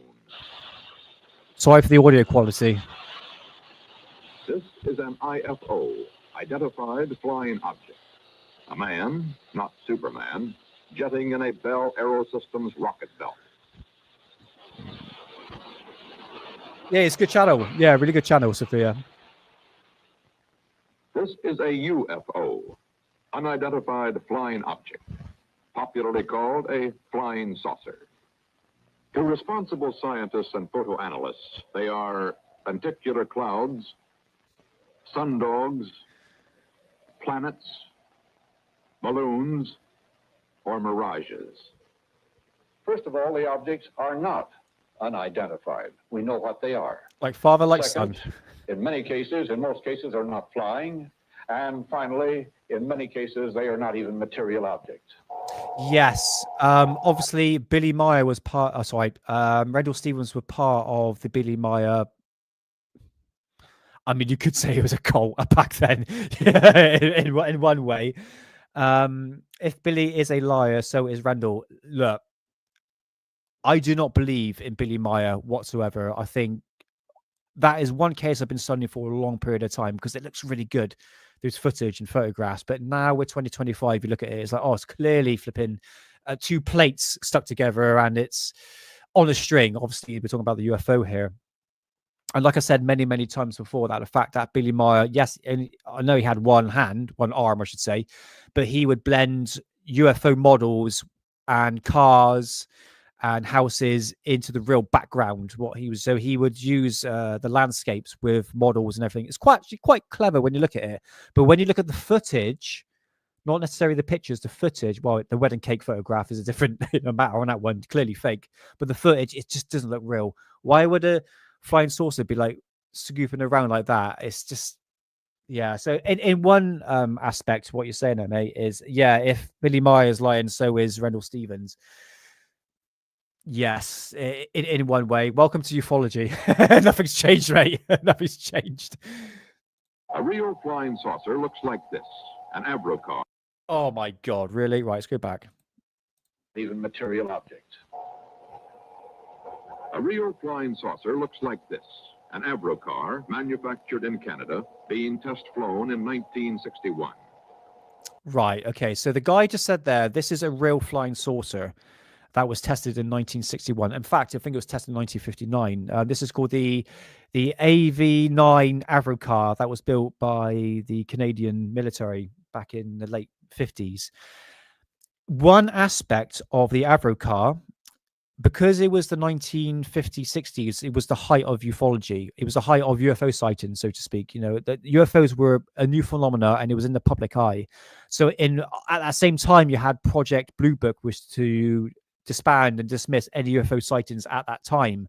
And I think this was another campaign, is to push the idea that flying saucers is like this, like the Avrocar, bouncing, hovering like that, and it's given the perception to the public to saying, look, this is what an actual flying saucer looks like. And the truth is, the Avrocar, that Avrocar there, like you're seeing right here, was done on purpose to show to the public that that's what UFOs look like. But if you go through the real documents of what the Avrocar looks like, it looks like nothing like this. Nothing like this. Again, it was just a disinformation campaign. This is just my own opinions on this. It was just to push this idea of the Avrocar, of an actual flying saucer, to say, look, it's definitely not man-made. You know, these flying saucers don't really exist to a certain degree. But yeah, it came straight from the horse's mouth. Listen. Looks like this, an Avrocar. A real flying saucer looks like this, an Avrocar manufactured in Canada, being test flown in 1961. Yeah, me too. This free-flying air-cushioned vehicle being flown by its inventor, Professor Paul Moeller, in 1965. But Oh, okay, mate. I understand, Bruce Nate. Yeah, I've heard about that. Believers. I've slowly come to the conclusion that there are such things as interplanetary spaceships. Oh, yeah, sorry, to speak all posh. Yes, I come from Bath. I shovel shit for a living. Yes. I'll have to stick my neck out and say that because I believe it at long last. Why don't we have English people that sound like that? Big posh twats. We used to call it pinstripe suits or something like that back in the day. Well, first beginning, we were watching television, and we have 6 dogs here, and they started raising a fuss, in which they never do much. So I went outside and gave a yell at them, and as I turned around to come back on the porch, I looked to the north of me, and there looked like a fallen star. Okay, well, we'll get to that. You're right. You mentioned that before, mate. I couldn't find any information on that. I couldn't. What should I put in Google? I really don't know what to put in. I really don't know what to put in. Sorry, guys. You guys are going through absolutely mental through chat. I'm going to skip a few things to sort of catch up. But yeah, mate, I did Google it. I couldn't really find anything. Okay, we'll get to that in a minute. Hold on. Radar, it was red and kind of coming down 2 seconds. On about a 45. And so then I watched it, and I was going to see if it landed and then maybe go down and see what it was. And when it got to the top of the trees, it stopped. And a blue and a white light come on it. And, oh, Paul Robinson. Yeah, sorry, mate. I was miles away there. Yeah, welcome on in, mate. Welcome on in. Move very rapidly at any speed, or rather. This is so flippin' typical YouTube. Once again, never notify people. But yeah, Paul, you're here now, man. But yeah, welcome on in, brother. Hope you're doing well. Or any direction it wanted to go, fly could change and go to the right or the left or go crossways without hesitating a bit. What do you think it was? Well, I'm 50-50, mate, to be honest with you. That's what it is. Well, when I'm I not was too sure looking now out on the Billy window Meyer. with binoculars, I guess it was about 12. I saw it, and I saw two red lights, and I saw what looked to be shaped like a pie. I could just see the that's front of it, interesting, and I just Moody. saw the round front, and I could see the lights on either side. And then the red light was sort of casting a glow over the whole thing. Right, So it looked okay. like a round disc. At first, when I'd heard the other girls talk about it, I didn't really. Yeah, it's a really good point to make there, Moody. Yeah, I definitely, because I know the Soviets were building something like that, because I know they took some of the Nazi scientists back into the Soviets and even Russia as well, trying to start their own space program. But in terms of the Avro car, yes, I do believe it was a cover project, but I thought it's for a different purpose. But what you're saying here is to basically put the Soviets off from researching it. I guess so, mate. I guess so. So they made something like that just to sort of bobble up and down and all that. So in terms of this video right here, it's just to listen to what people were having experiences of UFOs back in the 60s compared to what it is now. And once we get into the end of the video, where we get to the conferences, where it gets a little bit ooky spooky. I believed them, yet I couldn't really make myself comprehend it because I hadn't seen it with my own eyes. But then when I saw it, I just was fascinated. I wasn't afraid. I just wanted to stay there and keep my eyes glued to it. I couldn't leave. I know I saw it, but, and I mean, I know myself I saw it, but I believe I saw it, but I can't fathom it because it seems so unreal. I'd much rather be a live coward than a dead hero. And with the area of uncertainty that we have here, how do I know but what maybe... No, I haven't, maybe mate. there's a No, current, not just a yet. little electrical charge which is being radiated by one of these vehicles, which would electrocute you if you got within a certain area of it. There was no sound whatsoever. I could not hear a bit of sound. We are being observed by some type of device. Yeah, I did notice that. Which is ahead of us, far ahead of us, and is probably controlled by a highly advanced superior civilization. Now, this is a conclusion which I personally have I love stated that word. and is shared by some members of our board of governors and advisors, not all of them. But it has reached to the point where many people in the Air Force have the same conclusion. In fact, the Air Force at one time had a top secret estimate that these things were interplanetary spaceships. So you will see that this, instead of being a subject for ridicule and a big joke, actually is a serious matter which could affect the lives of all of us. A bit Dumbo. My position now, I think, is that I Postmat. believe that about 5% of these things are interplanetary. That is, they come to us from a world outside our planetary system, and that some of them are in fact inhabited by intelligent beings of some kind, and some look as if they're remotely controlled.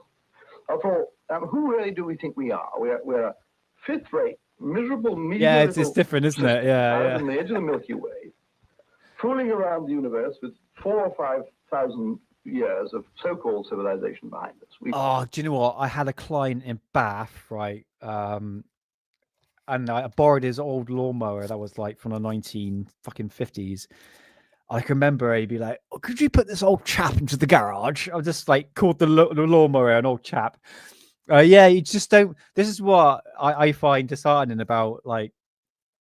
It's like my old clients that are still alive today, they sound like this. And within 20, even like 10, 15 years, these people will be non-existent. And we just have all these cockney people like me who can't speak properly. I miss the posh twats, you know, just saying. I think we are the cat's whiskers, and we are not. We're a potty, second-rate. I'd say that. Conceited as apes, not all of us.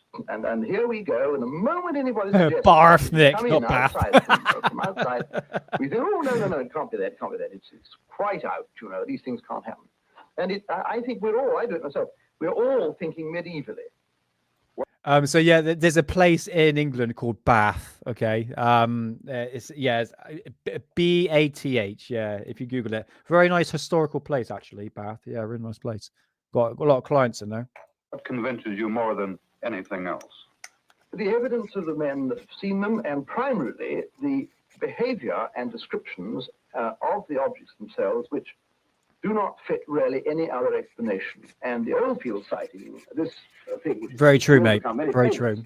where a couple who live in a cottage outside Manchester took their first airline journey. You too, mate. And they had aboard It's a a dying little breed. film, a little cine camera, and they take pictures down the fields as a couple would the first time they've ever been in an airplane.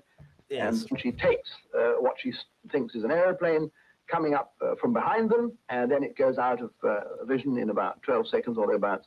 And she goes on taking a few more bits Not sure about that of one. a distant clouds and puts it back.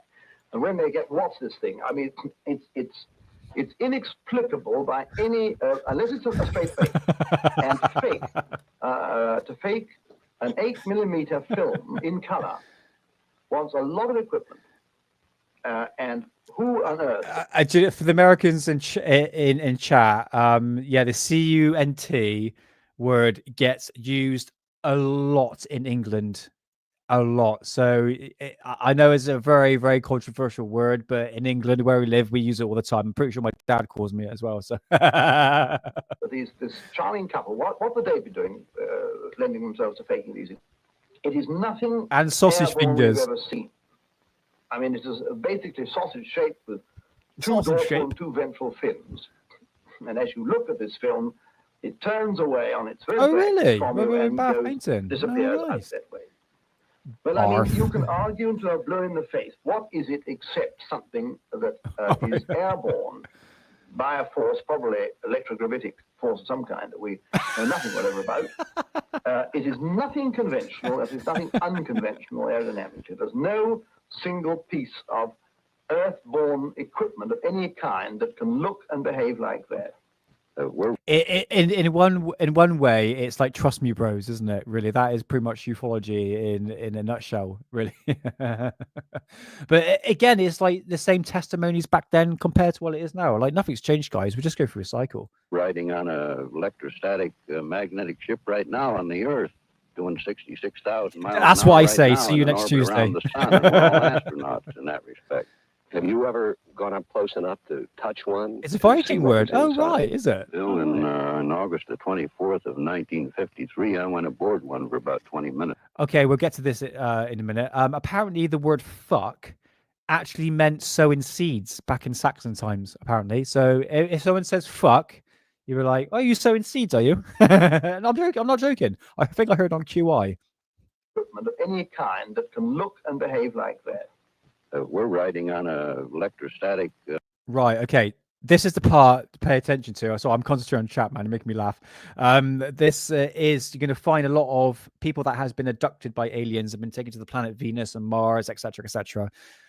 Listen. A magnetic ship right now on the Earth, doing 66,000 miles an hour right now in an orbit around the sun, and we're all astronauts in that respect. Have you ever gone up close enough to touch one to see what was inside? Bill, in August the 24th of 1953, I went aboard one for about 20 minutes. Listen. What was it like? What happened? This is what he has to the say. interior walls were what looked like mother of pearl plastic, like we put on toilet seats and for decoration. The light inside seemed to come from everywhere. The instrument panel wasn't like anything I'd ever seen before, and all of my years since 1927 in the air game. And they had a compartment in the wall which both cleans and deodorizes their clothes by some light process, which required no water, soap, or detergents, or a washing machine. Giant rock for the last 10 years has been the Plymouth Right. Rock. This is the point I want to get to, right? So this is called bedrock, not to be confused by the Flintstones. This is a convention where people used to go to who has had abduction cases. Now listen to some of the fucking cases that people have been saying. I just find it fucking hilarious. The last 10 years has been the Plymouth Rock of the saucer age. Saucer conventions were meeting here as far back as the pre-astronaut era of black and white television. But the contactee's storyline was the same, then as now. It's hard to tell us in your own words about your trip to Venus, how it started. Well, as I say, it started... So this woman had the free Uber ride by a bunch of extraterrestrials to the planet Venus. Now listen to what she has to say. To Venus, how it started. Well, as I say, it started first with a very decided tingling all over my body. The tingling finally extended to the mind area, and fucking mind area. There was a qualification of mine, such as it's hard to believe. I seem to become one with the entire universe. Some of them have even been to Yeah, I'm no offense, love, but you just taken a bunch of mushrooms and had a wicked trip, love, honestly. our home. And the day that the one came into the yard, which I filmed on the camera, there were 3 inside the ship. And then you cut off. Well, you took a picture of an alien, love. I want to see it. Again, what are we dealing with here, guys? A bunch of trust me bros, isn't it? Yes, it is indeed. All right, I think I've also got in here. So yeah, I thought I'd show you that. You know me with Alien Addict. I like to show old school UFO documentaries that gets fucking live stream suspended and all that. But nevertheless, we'd like to show all that because we go into the history of ufology. Do I've got anything else I want to show? Let's bring up my emails. Where are we to? Where are we to? Have I got anything else I can show? No, I think that's it. I think that's it, guys. I think that's what I got. Yeah, I think that's it. Oh, yeah, we've got a couple of hours. Yeah, that's it. I think that's it for today's show. I'm just going to double check everything. No, I think that's it. Yeah, Moon Penny. You ever heard of Moon Penny on Twitter? She said about the location of the UFO, and it's just a bunch of drama I don't really want to talk about. Yeah, that whole UFO over the building that's covering up a UFO is just that old bag of tricks again. So yeah, so I think that is pretty much it, guys, for today. Picture and videos are never enough. We got alien bodies in Peru, and we are still waiting for some disclosure. I want more. In my personal opinion, with the Peruvian aliens, I want more detailed analysis by, say, credible institutions. Look, I'm not demonizing Mexico. I'm pretty sure they've got a decent university, but I just want a bit more clarification for more institutions to really back this up. Because again, we're dealing with Jaime Maussan here, and he tends to hit the trends of what's been going on in ufology, isn't it? But yeah, we're still waiting for disclosure. Look, disclosure is never going to happen. Transparency is never going to happen. And through what we've been talking about today with Anna Paulina Luna, whatever her name is, I've got that the right way around. It just seems to be inevitable at the point. Nothing's going to happen. I think we're in a flipping clown show when it comes to ufology. And you know my thoughts on current day ufology. I'm just very skeptical on how far transparency is actually getting. Are we going to get the truth about anything to do with UFOs? COVID, Epstein files, JFK, Martin Luther King, and all that sort of stuff. Are we going to get the truth out of it? Maybe just be early days yet. Look, I think we're expecting miracles too quickly. The Trump administration has been in for about 7 months, probably less than that. Whether or not they've done a good job or not, that's to do with you. I'm not going to get political right here, but again, I think we're still early stages. And like I said, with Anna Paulina Luna, I think she wants transparency, but even herself is saying, look, I'm being restricted of what I can actually say in terms of the skiffs. These people are not turning up, but it doesn't necessarily mean that you're going to be told the truth. That's been happening in the skiff. Again, it's a very secret meeting, no phones, nothing like that, is practically off the record.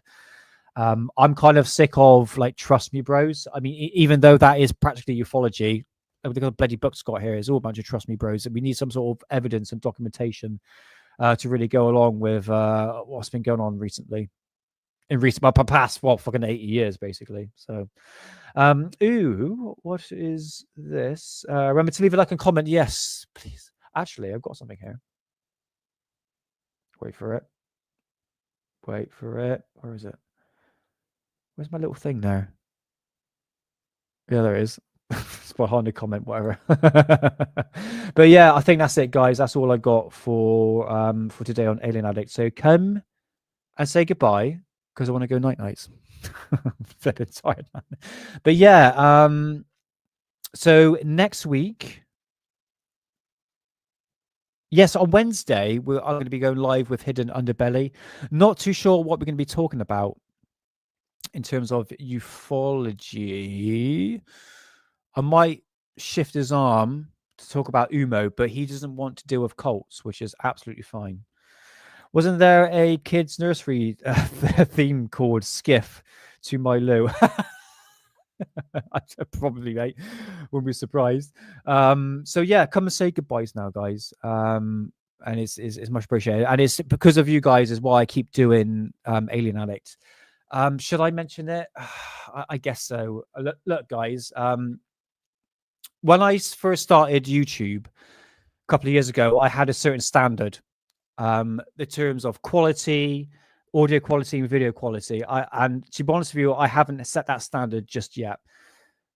In terms of Alien Addict, I will continue doing Alien Addict, but I have been thinking, okay, about starting a new UFO channel. I think for me personally, I've said too much wrong stuff on Alien Addict. I can sometimes be quite political. I can be things I say on YouTube is not YouTube friendly, and it's a very clear sign that Alien Addict has been shadow banned. Hence why Paul Robinson was saying he doesn't get notifications. That doesn't happen. That someone who's shadow banned, that technically that shouldn't happen. One True Saxon, thank you so much, man. Much appreciated for your donation. Honestly, it's because of you guys here. It's why I keep doing the channel. But the new channel, which I have been thinking about, is just me talking about the history of ufology. That's all it is. It's just I've got so much material here to work with, and again, I don't want to. I'm not gonna finish Alien Addict. It's not. It's just another. I got to try fresh. I want to put the quality and quantity and quality of the video, the standards that I want. I want a better mic, more professional. I want a 4K camera. I want to do things properly the way I wanted to do it. And I think just to start fresh, to try and beat that algorithm, because look, guys, there's a lot of UFO channels out there that rely on 10-second TikTok videos. They rely on short videos. They don't understand the nitty and gritty. They don't do research like I do. No offense. It's not saying that I'm perfection or anything, but I buy publications. I like to read through it, even though I read really badly, but I understand what I'm reading, put it that way. And I like to put that to you in a presentation style and show you where these stories come from, the sources, etc. And unfortunately, a lot of UFO channels just don't do that. Not naming who it is or the UFO channels, but I think for me, I've got something to bring to the table here. And I just want that quality and quantity. So it's probably later on in the year, but I'll let everyone know, first of all. But again, I'm not disbanding from Hidden Underbelly or Alien Addict. I'll still be here talking with you guys because, like I said, it's you guys here that makes me want to do this. And I love talking to you guys. It really is. It brings warmth to my heart. It really does. But One True Saxon, again, you're part of the community. Like everyone here, I really do appreciate it. Honestly, it's I think I've come a long way since the past 6 months since doing this. So yeah, do you really get any notifications? No one does. No one does. Again, that's my fault. Look, I understand there's going to be a drop off from the people that used to see Ollie, Lee, and Dave, and then you got a twat waffle like me who comes along and completely changes the whole aspect of Alien Addict. But I hope you can bring something at least entertaining and look back for ufology and keep in contact with you guys as well. I mean, with you people here communicating with each other. Not thanks to Reddit. Yeah, also I stay across Hidden. I know Hidden uses Reddit, but I try to basically avoid it like a plague. To be honest with you, I've got some semi good stuff on there, but it's just like the drama and all that. That I kind of stay out of really. So, but yeah, I'll let you know in due course. I'll let you know in due course with that one. But I just need to get a new microphone and all that sort of stuff, which unfortunately costs money, which is one of those things. But yeah, that's a future project down the line. So come say goodbyes. Come say goodbyes now, and I'll catch you probably like Wednesday on Hidden Underbelly's channel. We could do, in fact, to sort of kick off the continuation of Welsh UFOs. I might look at some other UFO sightings that happened in Wales as well. Sorry, burped again. And and good times to be ad boy all. So Sophia, my darling, thank you so much for popping in. And yeah, please. Oh God, sorry, Sophia. Really sorry. Go check out Sophia's channel. She does amazing time lapse, and you did a lovely thunderstorm time lapse, which is awesome. Rarely get any thunderstorms around here. But yeah, go check out Sophia's channel. And once again, you're an essential part of our community, Sophia, honestly. And I truly do mean that, honestly. You're absolutely awesome. Also, you're new to the channel. And yeah, you're 420 lady, just like us. You don't have to 420, you know, you're part of our community, and I like our community. It's respected UFO community, even though we do sort of take the piss out of people a little bit, but it's fine. It's all good fun. It's all good fun. So hangs tight. Nice to see you, man. One True Saxon, you sexy beast. Thank you so much. Science Evidence Fringe, nice to see you. Muda Mongrel, you're always fantastic, and also fun. Oh, thank you, mate. Honestly, my reading will get better within time. So next week, I should be sober, I guess, and then you're going to see a completely different me. Hopefully I'm not aggressive or pissed off, which I normally am when I stop smoking weed, but at least I understand to say, look, not aggressive. If I'm road raging, then yeah, probably a bit different. Things come out my mouth like "see you next Tuesday" word would probably be said more often. But yeah, it's knowing that you're. I mean, you see me on Hidden Underbelly's channel where I've gone off on one, and it One True Saxon, isn't it? It's like, Nick, mate, smoke a joint, chill out, you know. It's so I hope I don't get to that sort of level, you know. But yeah, honestly, guys, honestly, it's amazing as always. I'm fucking rambling on that one. Gobstopper, thank you very much, man. Colbell's cat, nice to see you. Welcome, Godstopper. I think I said you twice already. Paul Robinson, yeah, thank you so much. Oh, let's go through here. Got more people coming up. TT's, yes, and please go check out TT's channel as well. You've got some UFO footage, which are pretty good ones on there. And Chillster, oh Chillster, you're a bit late, mate. Don't worry, man. You can always pop back and yeah, come see us on Wednesday, mate, if you had to make it. But yeah, welcome on in. And good night, DW. Nice to see you, man. And anything else in here? Just one more thing. Ever change your reading style? Just get an AI. Christopher Walker voice to read articles. Yes, I will do. And I tell you what, before I do go, someone gave me this for Christmas. You will find this in any bookstore in the UK. And someone gave it to me for Christmas. I was like, oh god, what? It's just like basic. But as a pig shit reader like me, it breaks down ufology from the 40s, 50s, 60s in like bite-sized pieces, and it's actually quite entertaining. Actually, in terms of like, it shows like all the different craft and all that. So I might look at that at some point. So yeah, it breaks things down in bite-sized pieces. So a complete thicko like me can be able to read it. Just about, we'll see. Right, anyone else in here? I think that is it. Oh, Rotary Matrix, of course, brother. And yeah, thank you, Sophia, for putting the link in the description. Much appreciated. So, right, guys. Yeah, if you like what you see, please like and subscribe, and please spread the word. It'd be much appreciated. And I'll see you next Friday or Wednesday on the Hidden Underbelly's channel for another live stream. So, as always, guys, remember, they're watching you, watching us, watching them. I'll see you next Friday. Thanks for joining. See you next week.